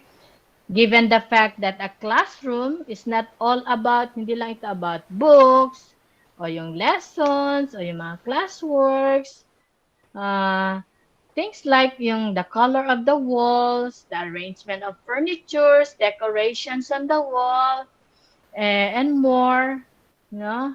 And these can send an impression to the student that affects the way they learn. Okay? So that's all about the physical learning environment. Thank you guys for listening. Thank you. Thank you. Okay, thank you, Ma'am Hazel, for that comprehensive presentation. I have nothing to say. Everything is yung physicalness of the classroom, no? It's had been discussed thoroughly and comprehensively. Are there thoughts from our audience before I award this certificate? Wala po, sir. Wala po. So I have nothing to say because it's complete in itself, no? Yung presentation ni Ma'am Hazel. Ayan, it's true. May impact talaga it has an impact to the pupils, most especially, no? Because most of them are visual. So we capitalize the visual learners, no? Audio visual learners, no? Of course, they will be motivated by the arrangements, no?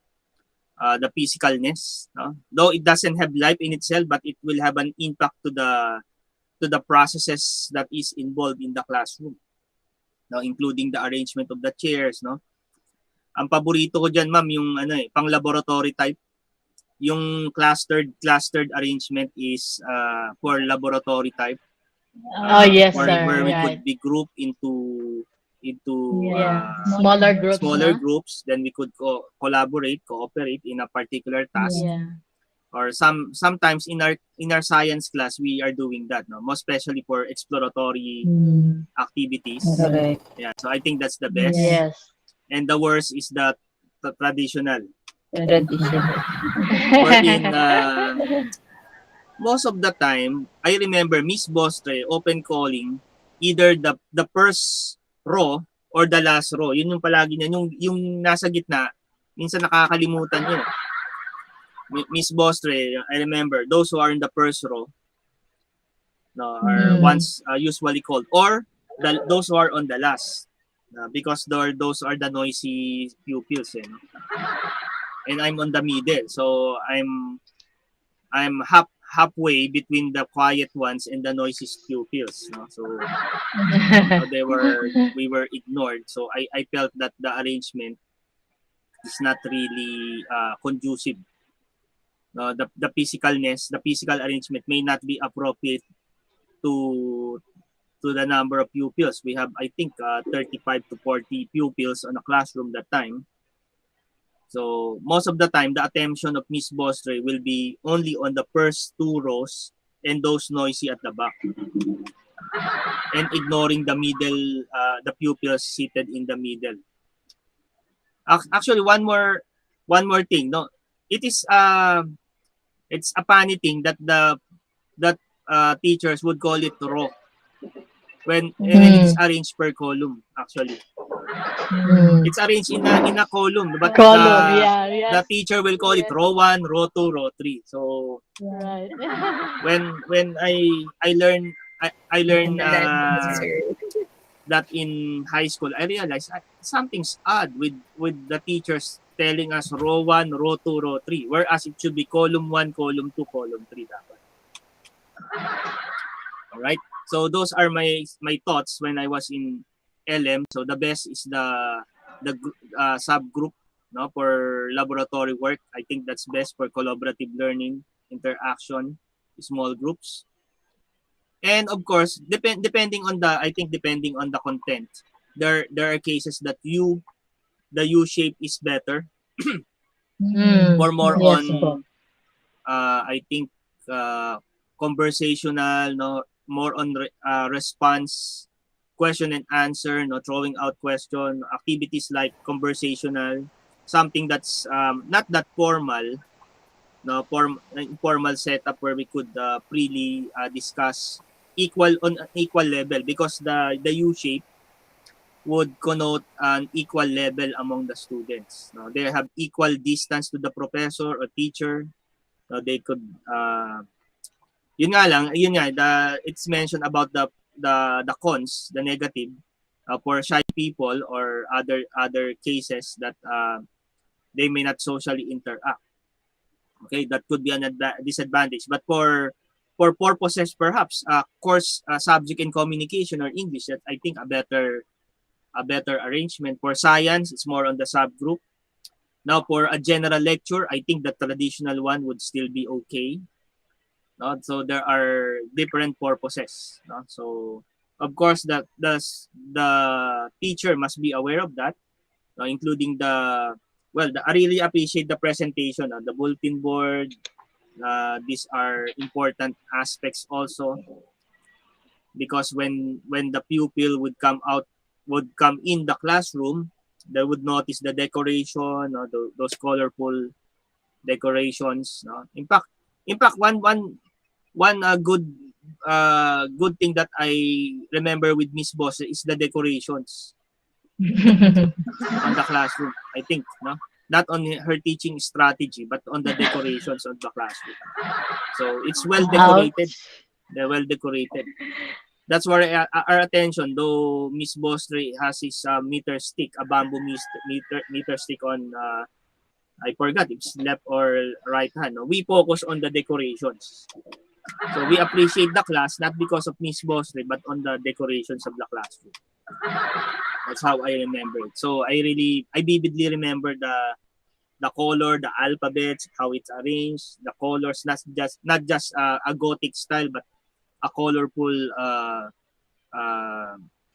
There are many colors on the alphabet, the numbers, the multiplication table, even what you call that. There's this teaching apparatus that Miss Boss is using, the flip, something like that. It flips the cartolina with different color presentation, something like that. Anyway, so that reminds me of Miss Bostre, my grade 1 teacher. Okay, thank you, Ma'am Hazel, for that wonderful presentation. Other thoughts before we award the certificate? You're welcome, sir. And we do have some thoughts in mind. Wala naman po, sir. Wala po. Okay, so with that, I would like to award this certificate. All right, so I need to increase the font here. Okay, this certificate of appreciation given to Ma'am Hazel Sabilo for in grateful acknowledgement of her invaluable effort in imparting knowledge and insight as a resource speaker for the EDU115 seminar series on classroom processes with a special topic on physical learning environment given this 30th day of April 2022 via stream Google Meet and YouTube live stream. Congratulations, Madam. Yay! Thank you, sir, for the certificate. Yes, all your certificates will be emailed at the end of the semester, including your Sure. seminar evaluation, I think, and I will try, I will try to, though that depends on the attachment. Even your reflective summary, I have comments on that also, at the end of the semester. It will be a surprise, but don't be surprised. So anyway, congratulations, Madam. Thank you. Okay, some few announcement before I'll call Joseph, no? So in your classroom, here you have final exam, but it's not yet. No, it will be due on May 21, same as your midterm exam. Okay, same midterm and finals will have the same due date on May 21, and of course I'll upload first midterm and then followed by final exam. So just be cautious on that. This is the due date, so nothing, no more extension after May 21. At the same time, let me remind you of the required special lecture. So the required special lecture, these are my Lenten messages about the objective blessings of the cross. I think this is important for every Christian. In fact, this had been taught, I suppose, in your soteriology class, Doctrine of Salvation, but I think it needs to re-emphasize because Christians need to have distinctions on this. No, you need to distinguish sanctification by glorification and justification. So that's my topic. No, this is a requirement for all of you to have a reflective summary, also due on May 21.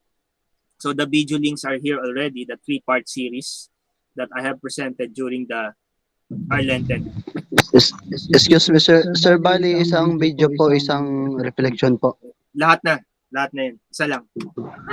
Kasi 3-part series. Okay po, okay. Sa 3-part series, I cannot lecture on one teaching session.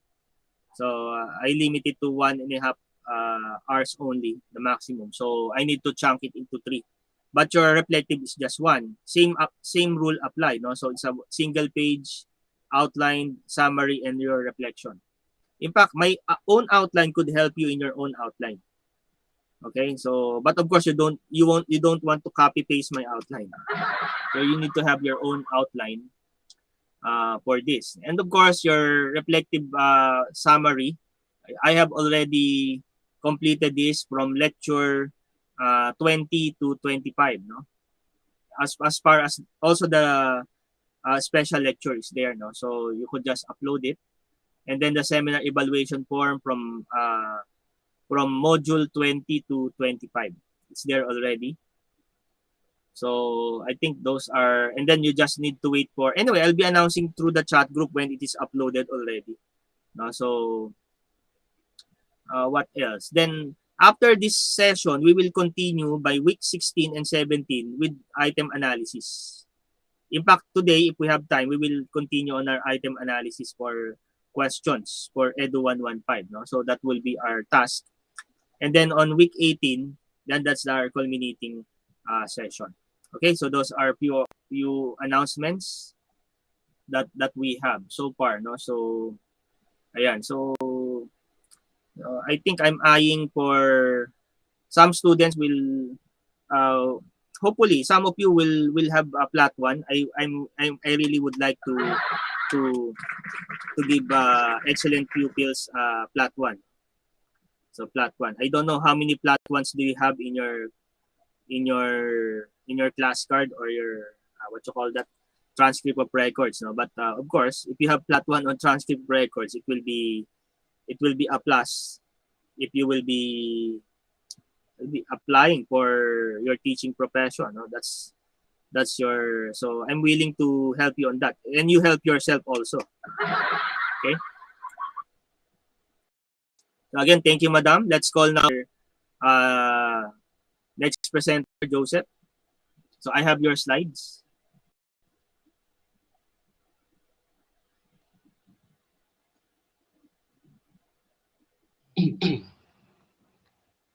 Good morning, Sir Eduardo. Good morning also to my classmate. Okay. Good morning. This is my topic, Module 25, about assessment strategies that can increase motivation and outcome-based teaching learning. We know that those previous weeks in our class, a lot of report about this teaching, about the motivation, how we motivate children and also our self as a teacher someday or whatever the feeling. And then next slide po, Sir Ed.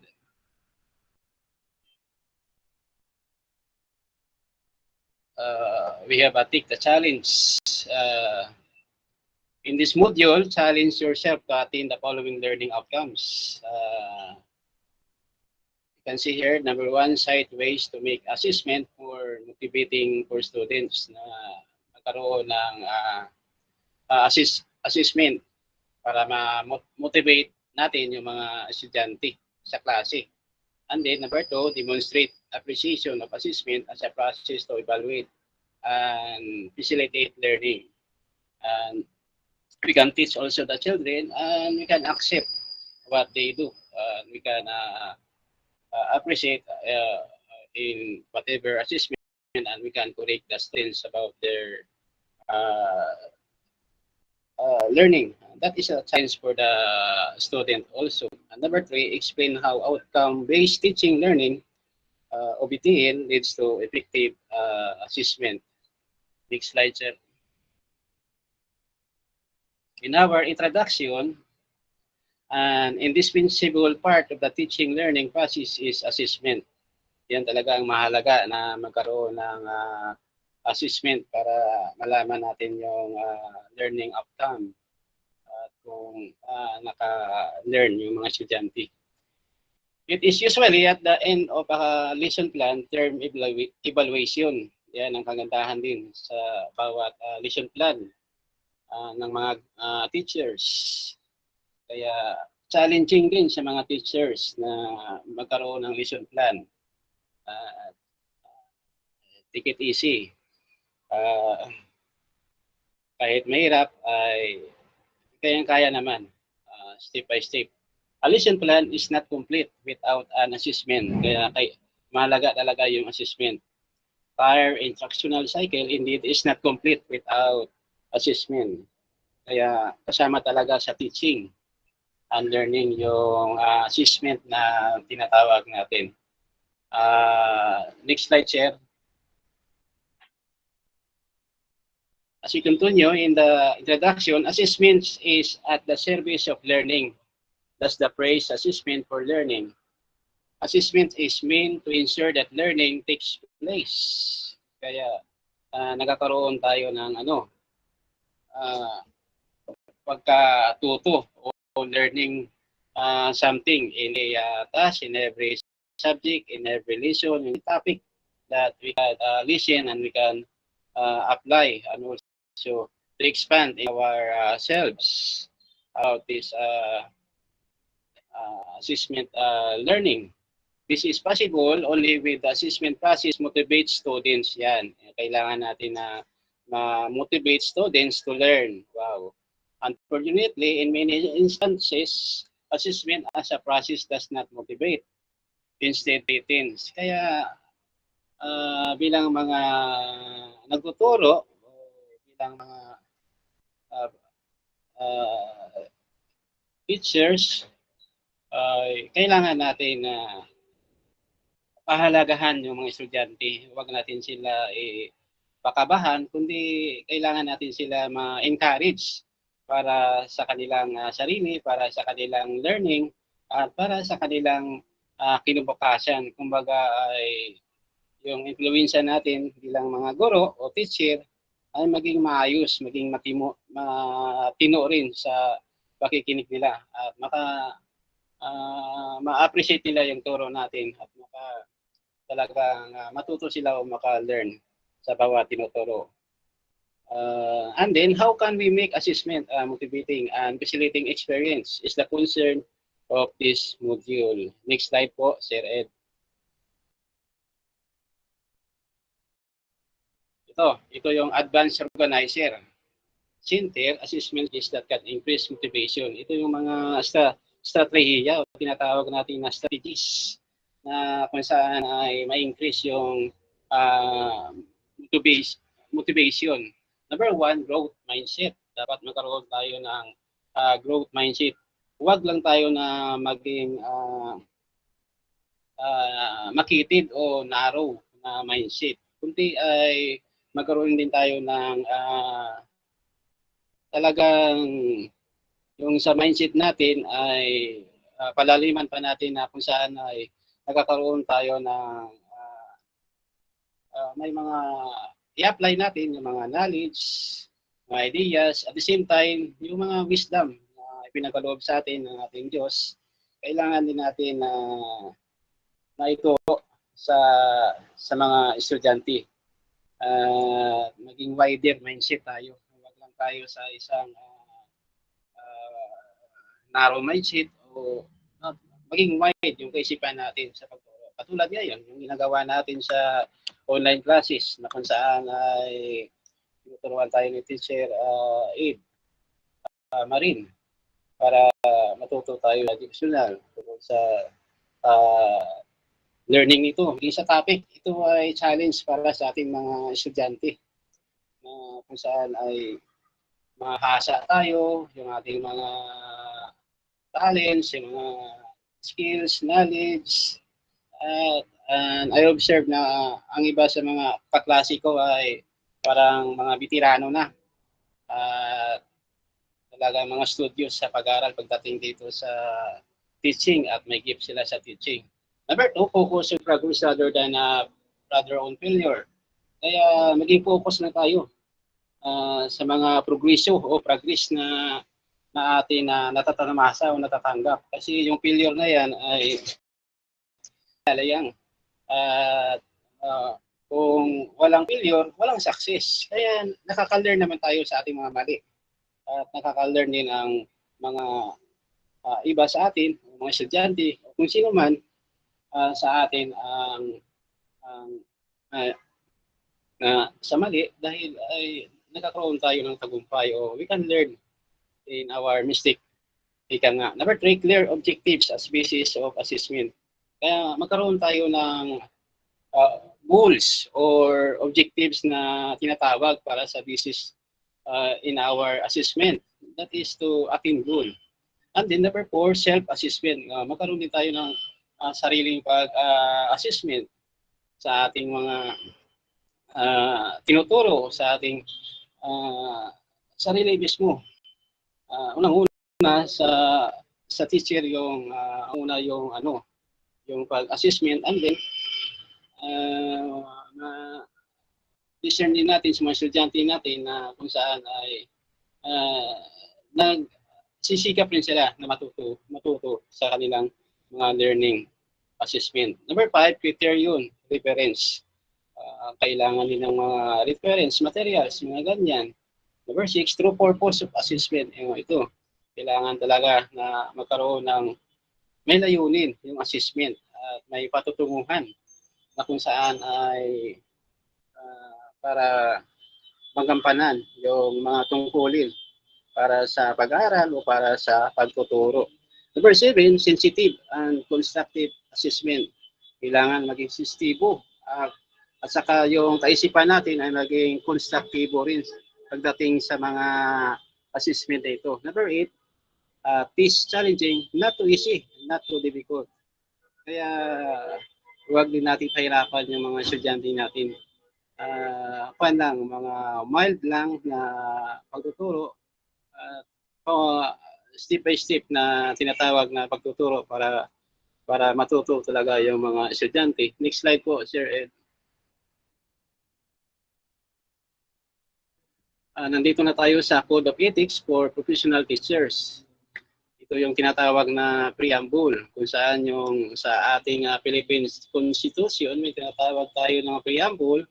Maging sa mga professional na teachers, may tinatawag din na Code of Ethics, at kailangan natin na pahalagan itong Code of Ethics ng ating Philippine government o ng ating SED. Dahil ito yung kung saan ito yung lisensya natin na pinakakaingatan bilang mga professor o bilang mga teachers para sa bansa, para sa bayan, at para sa tao. At maging para sa pamilya, maging maayos, maging maingat po tayo ang ating sarili at ang ating pagtuturo at maging ang ating reputasyon. Dapat pakakaingatan natin yung ating testimony. Sabi nga sa preamble, teachers are duly licensed professionals who possess dignity, yan, and reputation, yan, nandiyan pala, with high moral values, yan pa, as well as technical and professional competence. In the practice of their noble profession, they strictly adhere to, observe, and practice this set of ethical and moral principles, standard, and values. Ganda talaga yung preamble, Code of Ethics for Professional Teachers na ito. Kaya kailangan natin na bigyan ito ng pansin, atensyon, kung ano ang nakasaad dito. Next slide po, Sir Ed. Again, makikita natin dito sa article, scope and limitation. Yung sa section 2, this code covers all public and private schools, teachers in all educational institutions at the preschool, primary, elementary, and secondary levels, whether academic, professional, special, technical, or non-formal. The term teacher shall include industrial art or educational teachers and all other persons performing supervisory and or administrative function in all school at the aforesaid levels with their own full-time or part-time basis. Kaya may mga particular task pala yung mga teacher na ito. Kaya we need to observe the Code of Ethics and then the scope of limitation, dahil ang pagtuturo ay hindi lang yan basta-basta. Yan ay sinuseryoso at mula sa puso ang pagtuturo dapat. Kaya ang sabi nga diyan ay sa term ng teachers shall include industrial art o art professional teachers and all other persons performing supervisory and or administrative function, administratibo.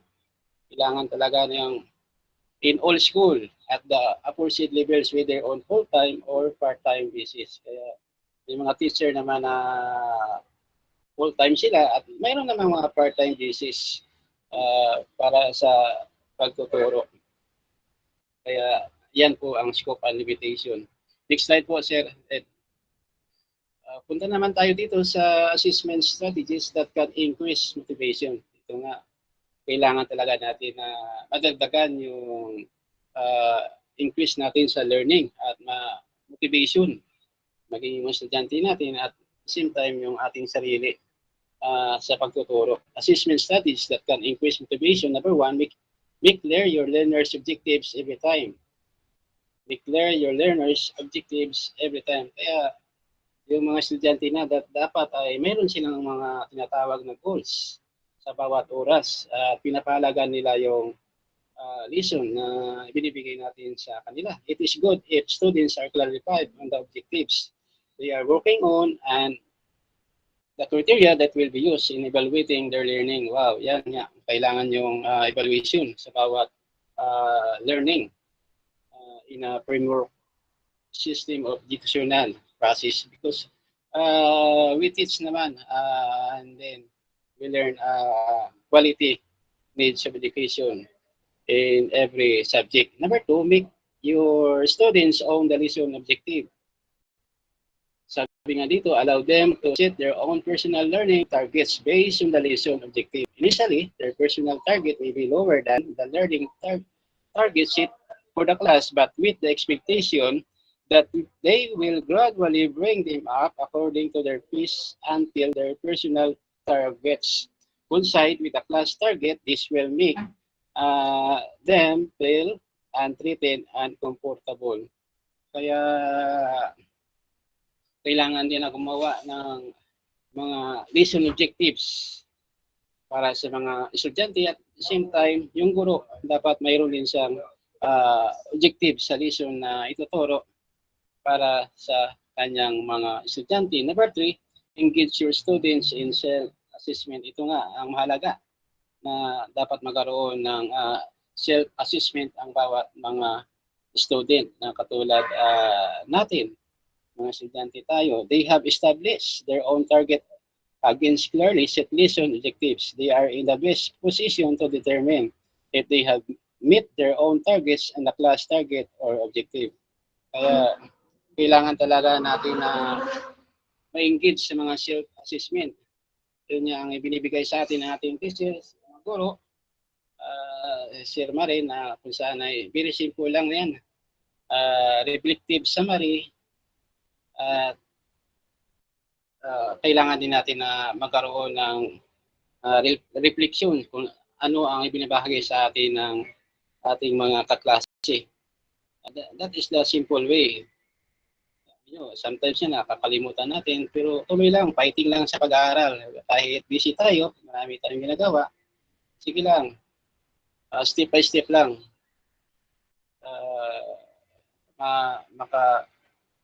tapos rin tayo. Next slide po, Sir Marin. When learners are given the opportunity to evaluate their own performance, they bring to mind the personal task and strategy variables and applicable to them. Yan.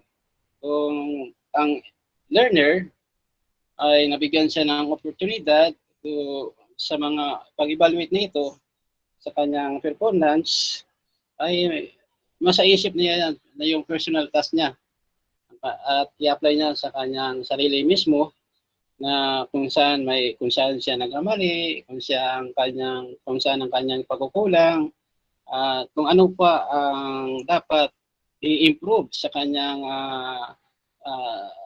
sarili bilang self-learning na tinatawag, ma-learn pa siya para ma-improve yung bawat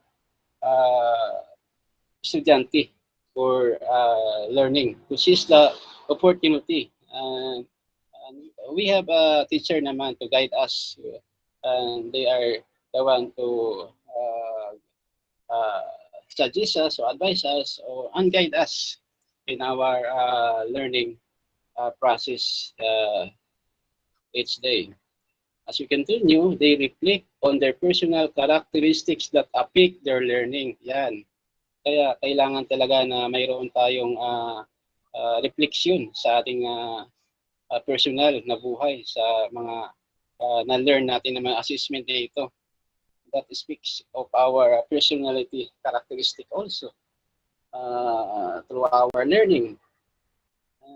Then as we continue, the tasks they need to work on and strategies that can help them. Yan. Malaking tulong pala yung mga strategiya na tinatawag para magkaroon tayo ng motivation sa ating sarili at madagdagan pa, ma-increase para ang ating mga learning from the teacher. In this way, assessment empowers the students to take a more active role in their own learning process. Wow, ang kagandahan nito.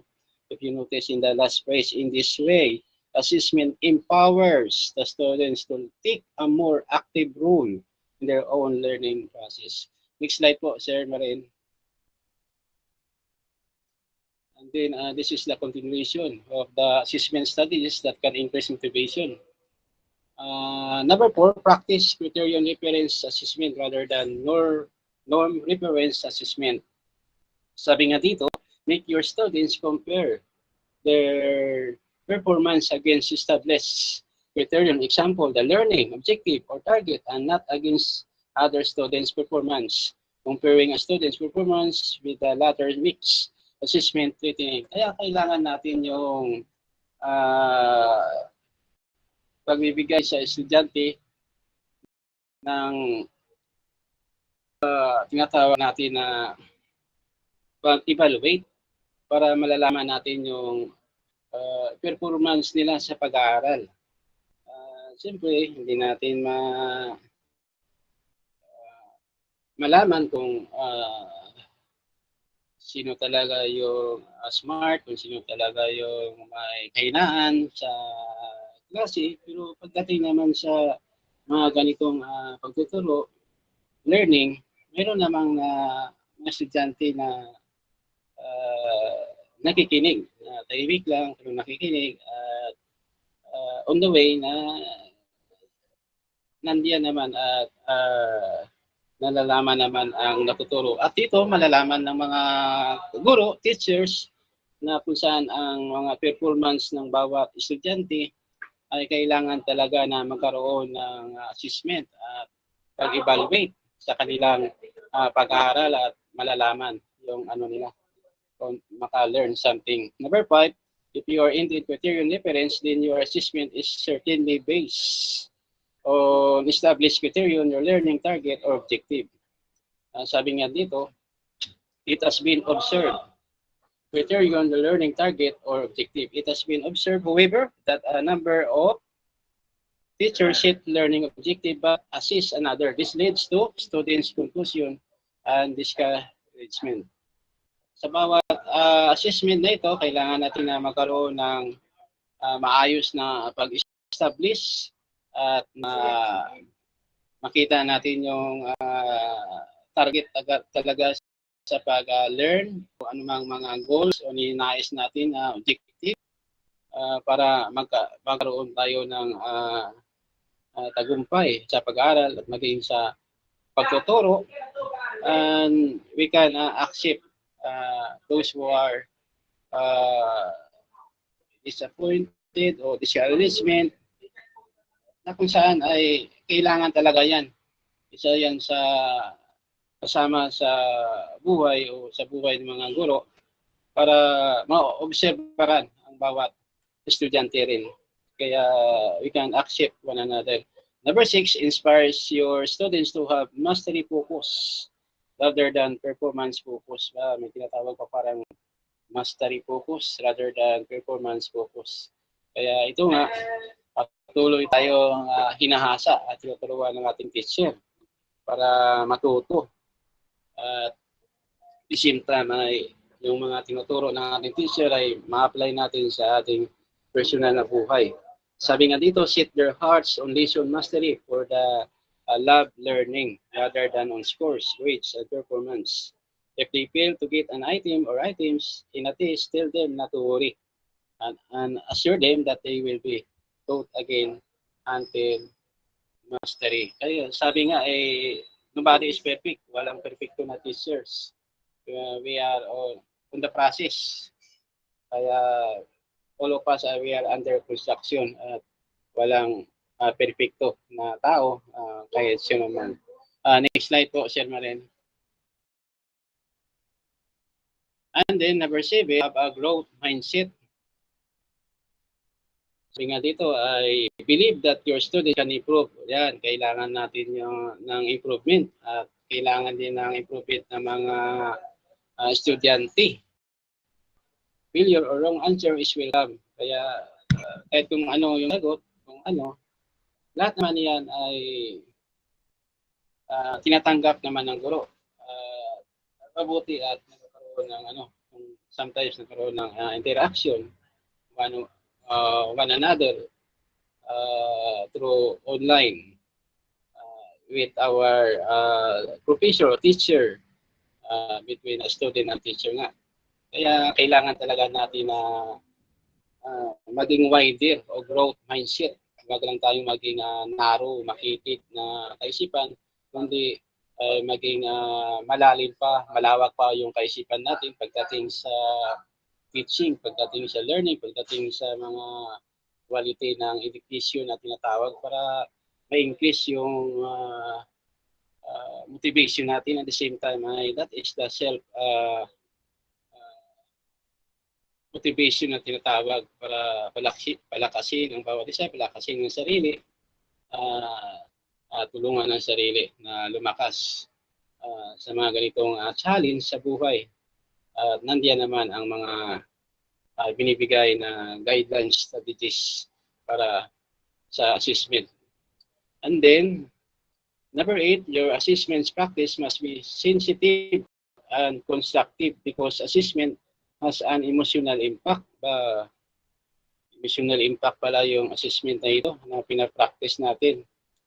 But anyway, that is a part of our learning, and that is the part as we face the social also one another in our students and at the same time in each other na magkaroon tayo ng socialization o social na tinatawag sa bawat bawat isa maging social. Bear in mind that your comments, marks, and grades as well as the manner you communicate them to students yan. Kaya kailangan natin ng communication. Ay, malaga yan, yung communication. Maging sa pag-chat, kailangan natin maging in one way or another kung paano mo ginagawa ang communication na yan. And then, as we continue, can pick their self-confidence. Yan. My self-confidence. Assessment should be constructive as much as possible. Kaya, ito nga ay through assessment ay hinahasa nga tayo. Hinahasa rin yung mga estudyante para yung kaisipan natin, yung ating tinatawag na constructive, ay yung mapaisip pa tayo. Ano pa yung ating maisasagot as long na naka-learn tayo. Judging students harshly to the point that they feel belittled or insulted will kill their spirit and will lead them to have a negative view of themselves in the subject. Kaya kailangan natin na magkaroon din ng pang-unawa. Understand, dapat maintindihan natin yung estudyante. We can help them to grow more about learning, about motivate themselves. Tulungan natin sila huwag disappoint, huwag mag-quit, huwag mag-give up, kundi we can help them to encourage them to uphold their desires of their heart about their plans in the future someday. Number 9, ito nga, inspire your students to have mastery focus rather than performance focus. Parang natalakay natin yung disema. But anyway, set their hearts a listen mastery for the love of learning. Ito, may pag-ibig dapat sa learning rather than on scores, grades, performance. If they fail to get an item or items in a test, tell them not to worry and assure them that they will be taught again in mastery. Kailangan talaga ng encouragement ng bawat estudyante. Kailangan sila na tulungan, kailangan sila na kausapin, kailangan sila na bigyan pa ng oras. Tayo nga, teacher nga natin dito, very pasensyoso Naging patient siya sa atin sometimes. Minsan, hindi natin nagagawa yung pinapagawa sa atin. Kaya, naging siya, nabigyan tayo ng chance para maka-learn tayo sa ating mistake at yung performance natin ay kailangan pa natin na iangat, maging progress tayo para maging maayos ang ating pag-aaral. At the same time ay tinutulungan naman tayo ng ating mga guro sa pag-aaral. Next slide po, Sir Maren. Number 10, have a growth mindset. Have a growth mindset. Believe that your student can improve.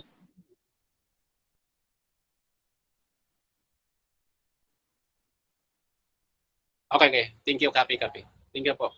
Number 12 na po tayo. Kaya natitingnan ko parang pareho kanina. Okay, number 12, don't make the test too difficult to discourage students nor too easy to make them complacent. Sabi nga dito, an extremely easy test is not challenging, while an extremely difficult test is discouraging.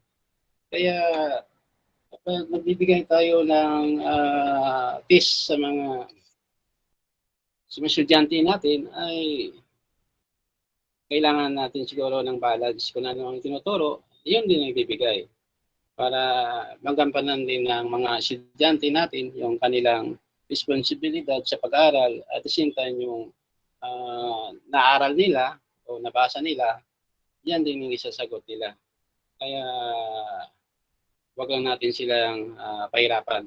Sabi nga sa number 12, don't make the test too difficult to discourage students nor too easy to make them complacent.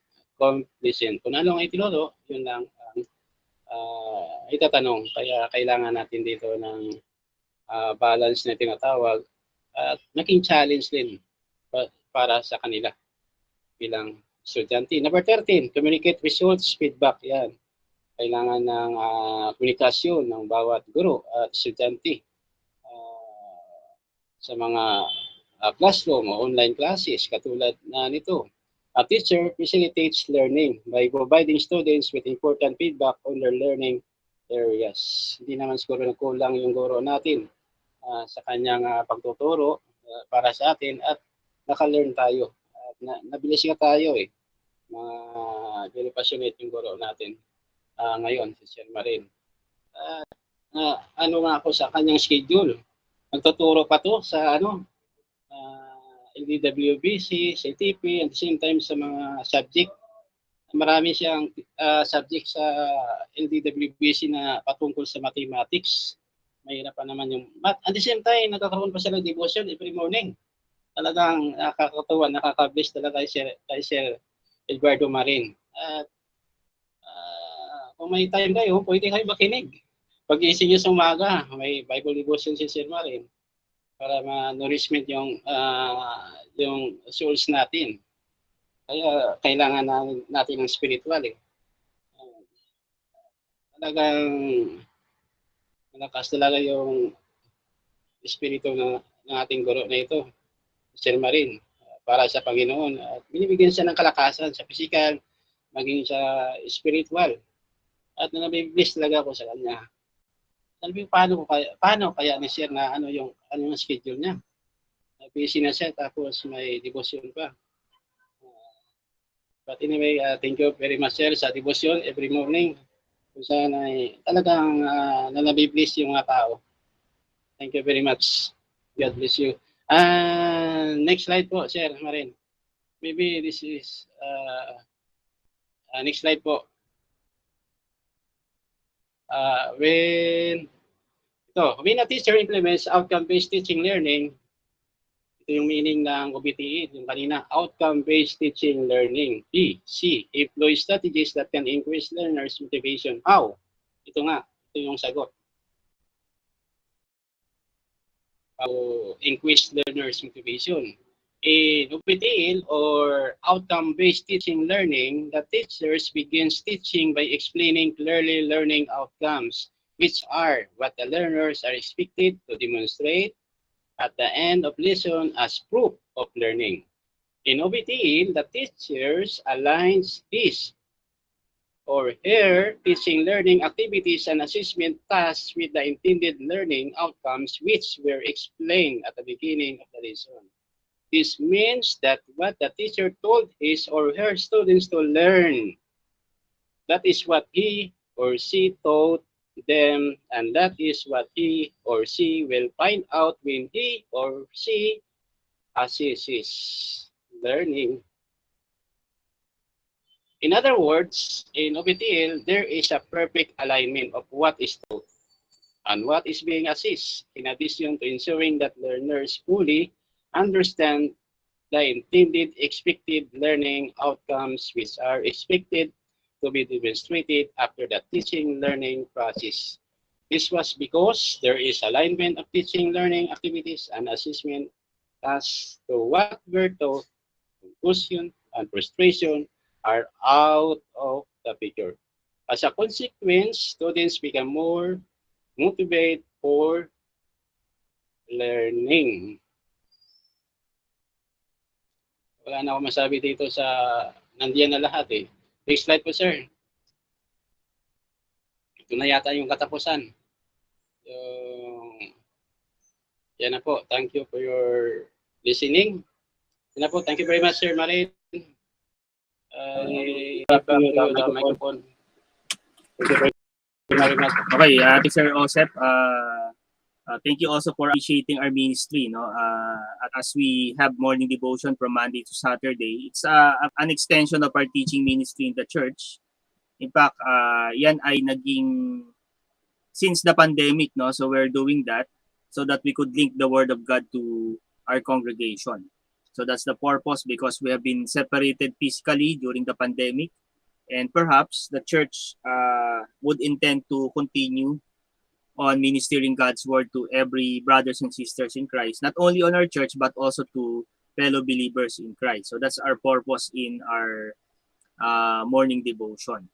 If that would continue also, no, on top of my schedules, of course, by God's grace, no. So we are continuing on this ministry. In fact, LD is also a ministry, a teaching ministry on my part.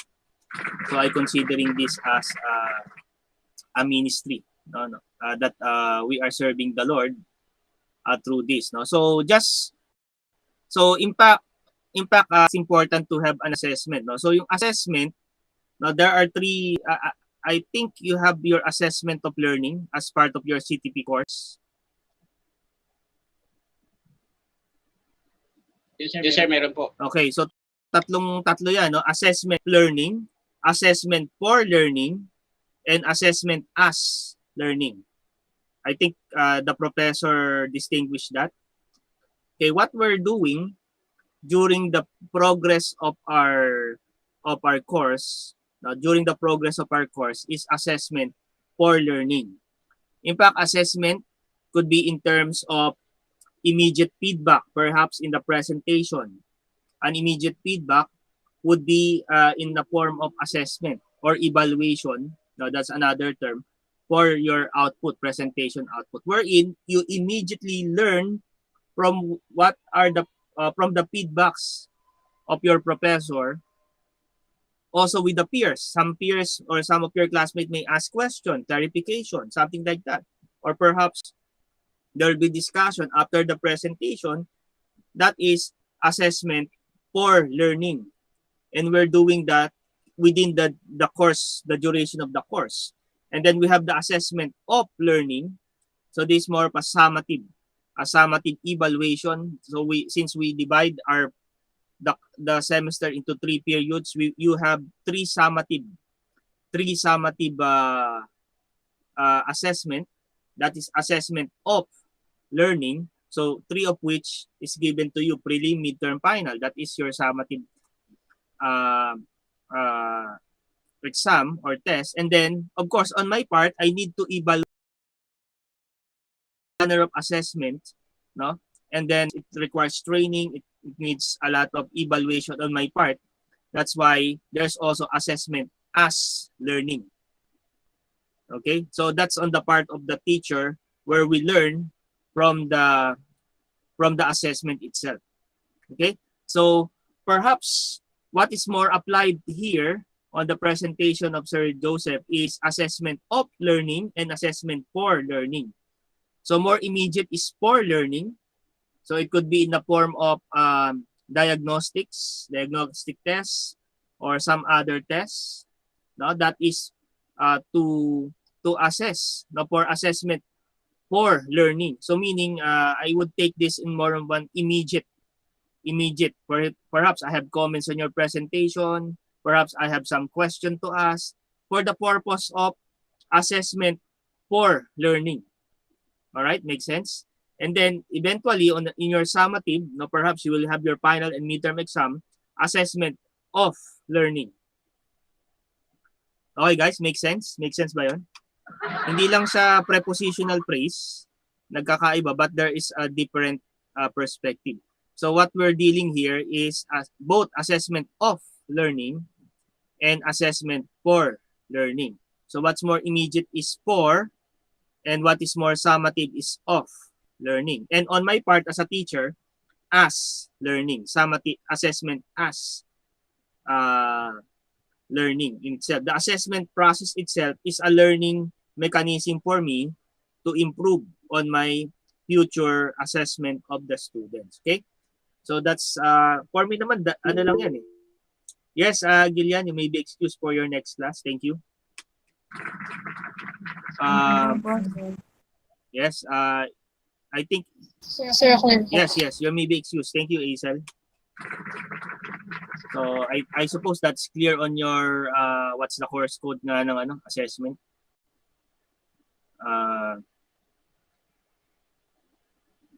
Hindi ko kabisado yung course code nyo no? So yung EDU ano ba yun? Honestly, ayokong magturo ng assessment of learning kasi may stat siya. Though mathematical siya pero parang yun. I think I'm not yet competent enough to teach that EDU course. No, kasi there's a nitty-gritty, no? Lalo na yung item analysis. I think there are two parts, no? Assessment 1 and assessment 2, am I right? We have to EDU111 and EDU112. No, you take that already, guys. On your may CTP bang ganon? EDU111 and EDU112.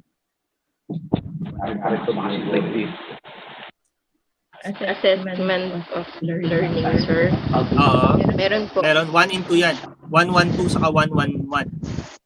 I think. So anyway, so what is more important here as we apply in terms of motivating our student, no? So most immediate yung assessment for learning. So more immediate yan, no? It could be in terms of interaction, reaction, perhaps questions brought to you, no? Kaya wag kayong kabahan kung tatanungin kayo ng peers nyo or ng professor. It's for your learning. Remember that. Don't be afraid to be for you to answer questions from the peer. No, it's for your learning purpose. That you're being assessed so that you may learn.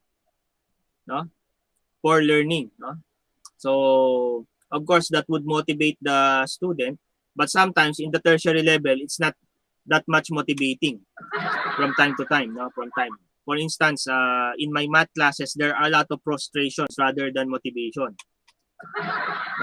It's good thing two of my math majors went out already.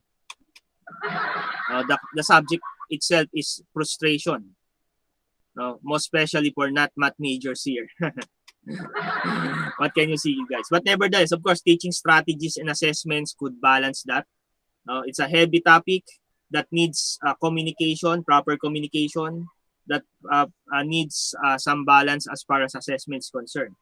And this will create motivation. How much more with non-math courses where you communicate well in different academic levels in LM or high school. No? So there must be, it should, no? As teachers, your assessment, whether it's for learning or of learning, should motivate your pupil to continue to pursue.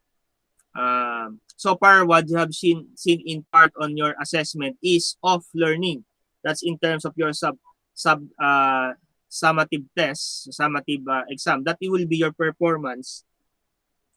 Meaning, I would gauge that you have accomplished the objective of that period in that semester. No? So that's how you engage.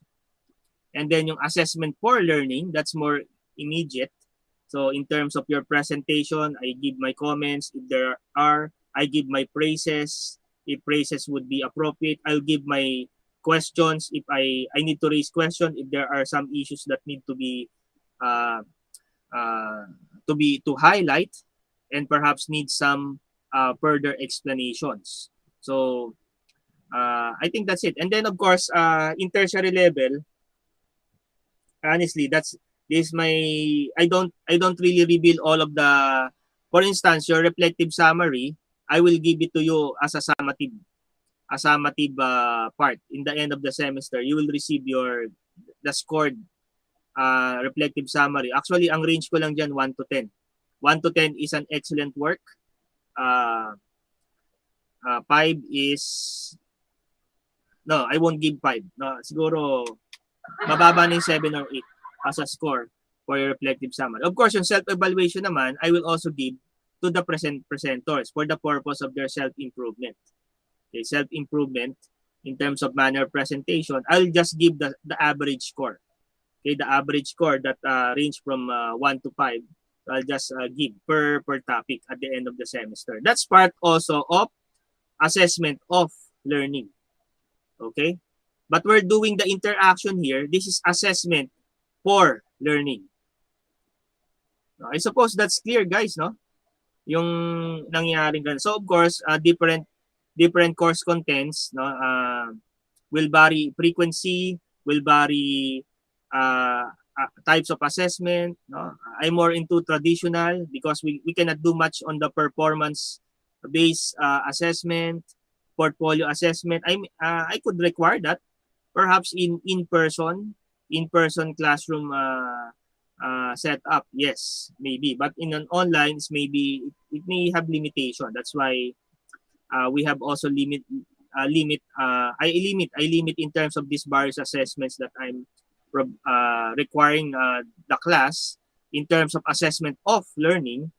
Summative tests were given to you, and assessment for learning, it's more on the actual response to your presentation. No, immediate yon. No, of course, eventually it will reflect. No? Also, I will balance that to the evaluation of your peers and your self-evaluation as well. So that's it. Of course, the reflective summary would be part of, in a way, it's a portfolio assessment. In a way, it's an alternative assessment to check and balance your what you call that, your summative tests. I need to check and balance what you have learned and what you really want to express in terms of that reflective summary. Of course, the reflective summary, walang babagsak sa reflective summary, guys, no? Except kung hindi ka magpasa. Okay, pag di ka nagpasa, if you have not submitted anything on your reflective, that's failing, of course. But if you pass, so I don't think you will fail on the reflective summary. Of course, I'm not focusing on the grammar, but more on your organization, how you arrange your things, the outline, you summarize, more on your generalization skills, and your application and your creation of situation scenario where you apply the principles of what you have learned from a particular module. So that would be your reflection. Okay. So are there clarification, guys? So thank you, Sir Joseph, for your presentation. Thank you also for appreciating our morning devotion. It's really God humbling. It's a humbling experience on our part that we could broadcast every single day from Monday to Saturday. And in fact, honestly, it takes a lot of background readings, no, to have expository devotion every day. So actually, the readings or the study I've been doing for several years before I was able to present on that passion, the morning devotions that we have. So my preparation is took me several years, or perhaps 2 to 3 years of course, more on self-study and some seminary training for me to arrive on that particular ministry, online ministry that we are providing for our church members, also for our fellow brothers and sisters in Christ through the online platform. Okay, thank you so much. I would award this, Sir Joseph, to you, the Certificate of Appreciation. You have the longest title, Brad. Ikaw may pinakamahabang title ng module, no? Based on ayan, tatlong green yung yung iba, isang linya lang, ikaw tatlo, Brad. Yeah. So I'm awarding the Certificate of Appreciation to Sir Joseph Bontogon in grateful acknowledgement of his invaluable effort for imparting knowledge and insight as a resource speaker for the EDU115 seminar series on classroom processes, with a special topic on assessment strategies that can increase motivation and outcome-based teaching learning. Given this 30th day of April 2022 via a stream, Google Meet, and YouTube live stream. Congratulations, sir.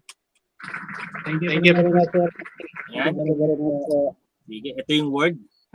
Ito yung mas malaking version. Anyway, I'll be giving the certificates at the end of the semester. No? your PDF port. It will increase also your PDF performance. No? Yung portfolio nyo, lalo na kapag I think we still have few minutes for our multiple choice no. Let me just pull my files. Oops. Okay, wait.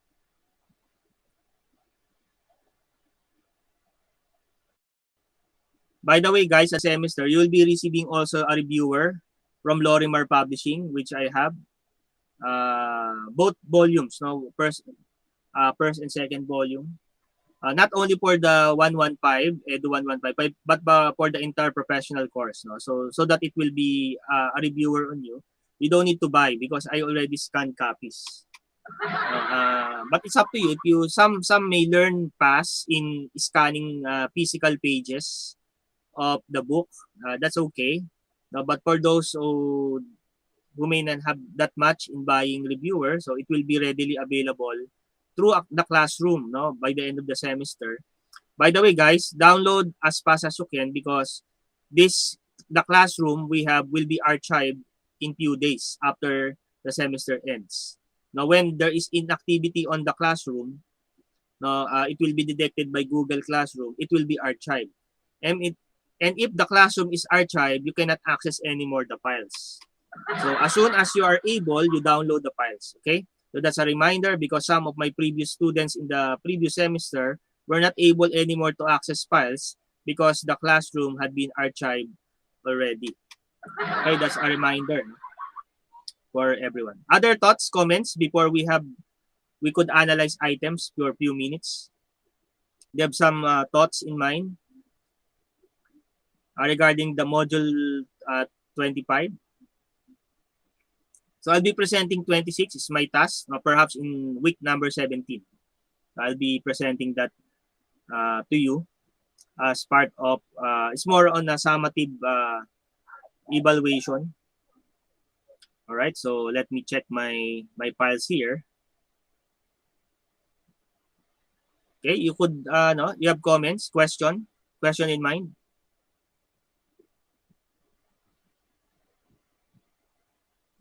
Yung application ng yung topic ni Ma'am Hazel also would reflect on our church also, yung physicalness. Pwede magkaroon ng reflection sa church whenever visitors while my file is loading, no. So perhaps though physicalness would be of course the conversion is from the spirit, of course the Holy Spirit, but sometimes the physical arrangement, the physicalness of the church would have an impact also to those unbelieving visitors in our church. So I think we need to consider that. Also in our Sunday school for kids, no? Maybe for kids we should be more organized. Now, because the physicalness, that's part of what we call God's providence, may be used, may be capitalized by the Holy Spirit for their conversion. So may relation siya. No? Tama yung example kanina, no, yung for instance yung halimbawa napakaingay nung lugar o kaya disorganized. So of course the learning process will be more difficult because there are hindrances, no? And if there are physical hindrances, we should help these pupils or our schoolers or the outreach kids, no? For them for the gospel not to be hindered because of these physical hindrances. No, yung mga balakid na physical, tanggalin natin yan, no, in terms of disorganized teaching, no. Minsan yung Sunday school teacher nahugot lang, oy, punta ka dito, turo ka, hindi pala prepared, no. So sayang yung teaching opportunity, hindi siya yung diwa niya nandun sa ibang bagay, nahugot lang dahil nasama lang dahil walang magtuturo. So we should avoid that as Christians, no? We should be organized, well presented in our, lalo sa mga bata, no? And then magtatatak sa isipan nila yan. It will have an image in their mind. Oh, this church is well organized. This church would really mean business for me as they teach the Bible, no? So that is on the imprint of the mind of the child, and eventually by His mercy and grace, no, that experience will be contributed to but of course primarily is the gospel preaching and the Holy Spirit, but the external experience by God's providence will make sense, no, in their point of their conversion. All right? So I think we need to consider, yes, preaching is more spiritual, gospel presentation is more spiritual, but as church, we need to be able to neutralize all of the hindrances, physical hindrances. Of course, the spiritual hindrance, we cannot do anything about it because we have the spirit, the power of the spirit, and of course, Satan is cannot hinder the spirit's power in the gospel preaching. But there are physical hindrances which are really contributory to the proper communication of the gospel. Okay? So I think that's a challenge for every churches na maging maayos tayo, maging organisado, yung physicalness maayos, no? At hindi tayo yung katulad ng mga classroom setup na maingay, no? Less disturbance.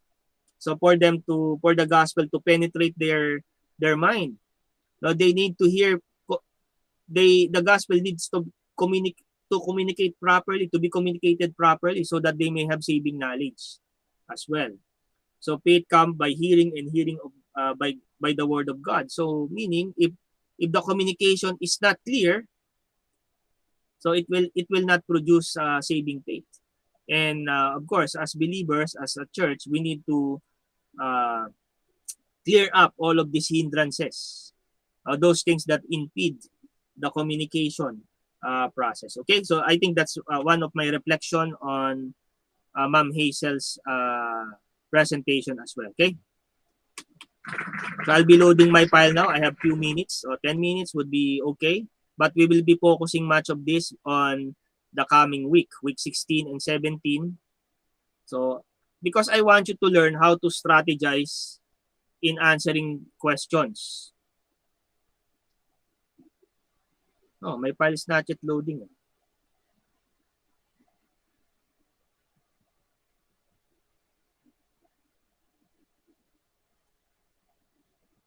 Okay, so we already answered number 1. I remember, no? Answer number 1. So we'll skip on that. All right, so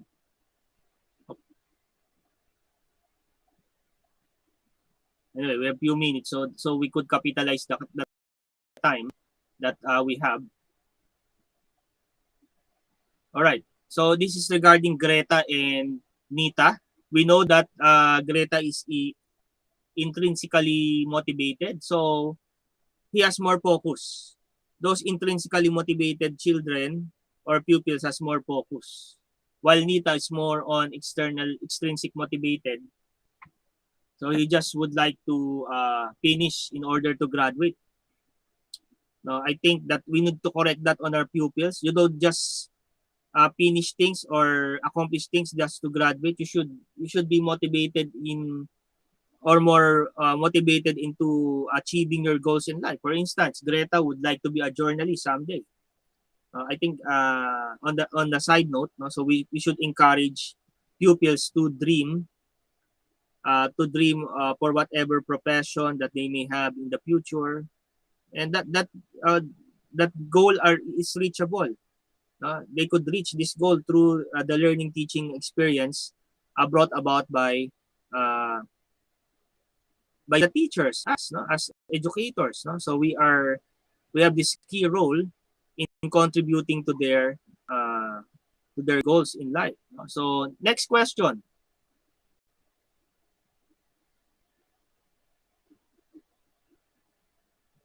Okay, this is a more general question. Who would like to answer? Number 2. I will not anymore ask round robin. Who would like to volunteer? Number 2. The question is, what are more likely to happen when students gets intrinsically motivated? Okay. Letter A. Okay, letter A for Ma'am Hazel. How about you, Ma'am May? What's your answer? Begin po, sir. How about Pastor Pen? B po, sir, B. Okay, let's analyze the item. So intrinsic motivated, tackles assigned tasks willingly. So their willingness, meaning coming intrinsically. So Roman numeral 1 is correct. eager to learn classroom material. So if there are eagerness, there are motivation that is within as well, intrinsically motivated. And if you're intrinsically motivated, you're engaged in meaningful learning. So the 3 is actually a description of intrinsically motivated pupil. So the answer is letter A. Okay? Letter A is the answer. Okay? Let's move on.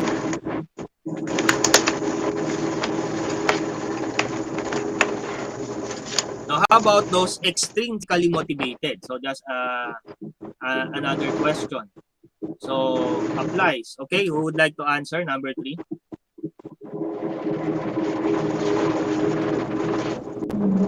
I think A. Okay, for Ma'am Hazel, letter A. How about you, Ma'am Nila? A din, sir. Okay. How about others?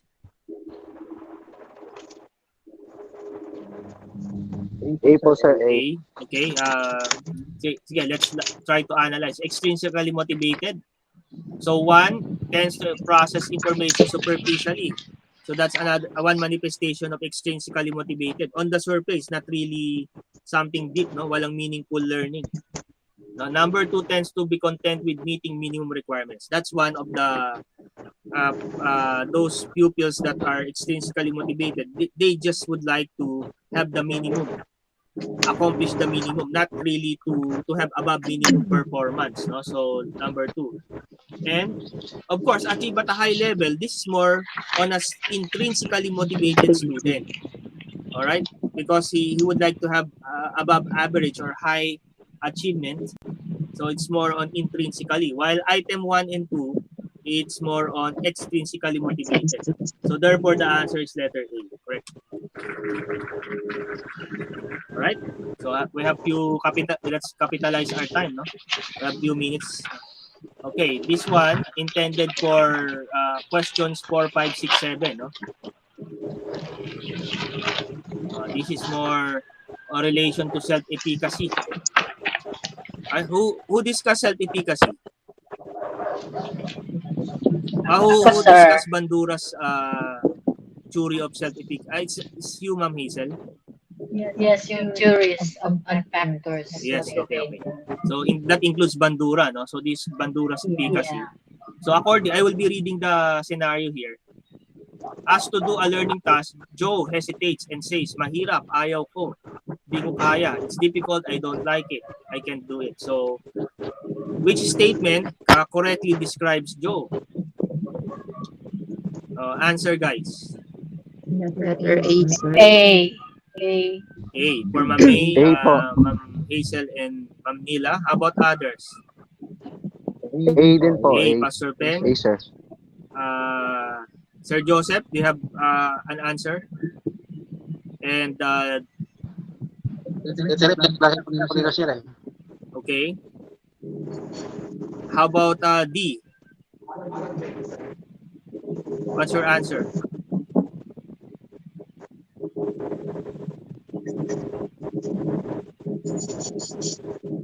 Okay, I think this audio is all right. How about others, Meg? Do you have an answer?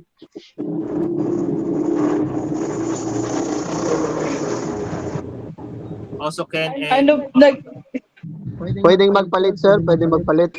Between po A and C medyo nalilito ako, pero yung A and B po kasi opposite. So baka po A. correct. Most likely Opposite A. yung A and B. Tama yun. Observation. Okay. So let's analyze, no? Okay, thank you. Okay, let's analyze. Letter D. Wants to be sure of his self-efficacy. He is sure. With regards to efficacy, he is sure. Bakit? Sabi niya, mahirap. Ayaw ko to. Sure yun. So letter D is an X. Letter D. Letter C is an X also. He has a sense of efficacy. Kasi nga, he sensed that the work is difficult. Right? It's difficult. I don't like it. I cannot do it. So there's a sense of efficacy. So C is also not an answer. Now we go now. Now may sense siya. Na-sense niya eh. Yung sinabing when we ask Joe, I don't know whether it's difficult or or easy. So hindi ganun yung sense eh. So C is not an answer also. He has a sense. Now between A and B, A. it's letter A. So low sense of efficacy because May sense pero self-efficacy is mababa. a measure of Kasi the There is a efficacy. the performing same towards a statement certain niya goal. saya. Yung performance ng estudyante towards that goal, directed goal, that's your efficacy. So Joe has a low sense of it. Yes, sir. Low sense of efficacy. Okay, sige, this is the last question. We will continue. Number 5, which drive can motivate him to perform the learning task? Okay, answers. A. A po, A. Achieve. I think achieve. Yeah. So letter D, to be free, there's no sense of freedom. So letter D is X. Affiliation, walang sense ng group dynamics, no? It's between Joe and perhaps the teacher. So affiliation is not also an issue. To have power, I don't know what Merong power he konti. needs to have to accomplish. Perhaps becoming a Superman or a Batman. So it's not really an issue, but letter A is it the drive to achieve, to perform. Yes, sir. Okay, so next week, guys, we'll start with number 6. So I'll be giving a round robin. So anyway, you could review this material. I uploaded this in our prelim folder. So just look for it, and perhaps you have already answered already. No, as soon as I call you one by one. So each one of you will have your turn by next week. Okay, guys. So we'll continue by next week, number 6. Okay, until we reach 130 plus questions. Hopefully, Lord willing, we could analyze these items properly. No? I think I have multiple files here. All right, so thank you, guys. I hope we have shared some meaningful experiences together. No, I would like to congratulate the presentation from the very first module up to 25. Yay, we already completed the module. Yay. Thank you very Praise the much. Congratulations Lord. to all of you. Each one of you will receive very 2 much. certificates of appreciation and three certificates for participation. So I will just summarize the Wow. participation for prelim, midterm, and final. So each one of you will receive 5 certificates. Okay? Wow. Congratulations. So by the end of the semester. And of course, the self-evaluation, I'll just give you your average per module. No?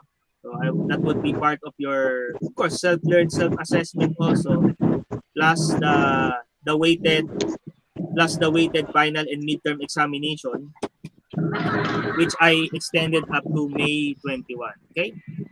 So that's it. So, sige. Okay, I ask Sir Joseph to close us in a word of prayer. Let's pray. Close your eyes, bow your head. Heavenly Father, thank you so much for your love, mercy, and grace to all of us. Thank you so much for the class that finished this morning.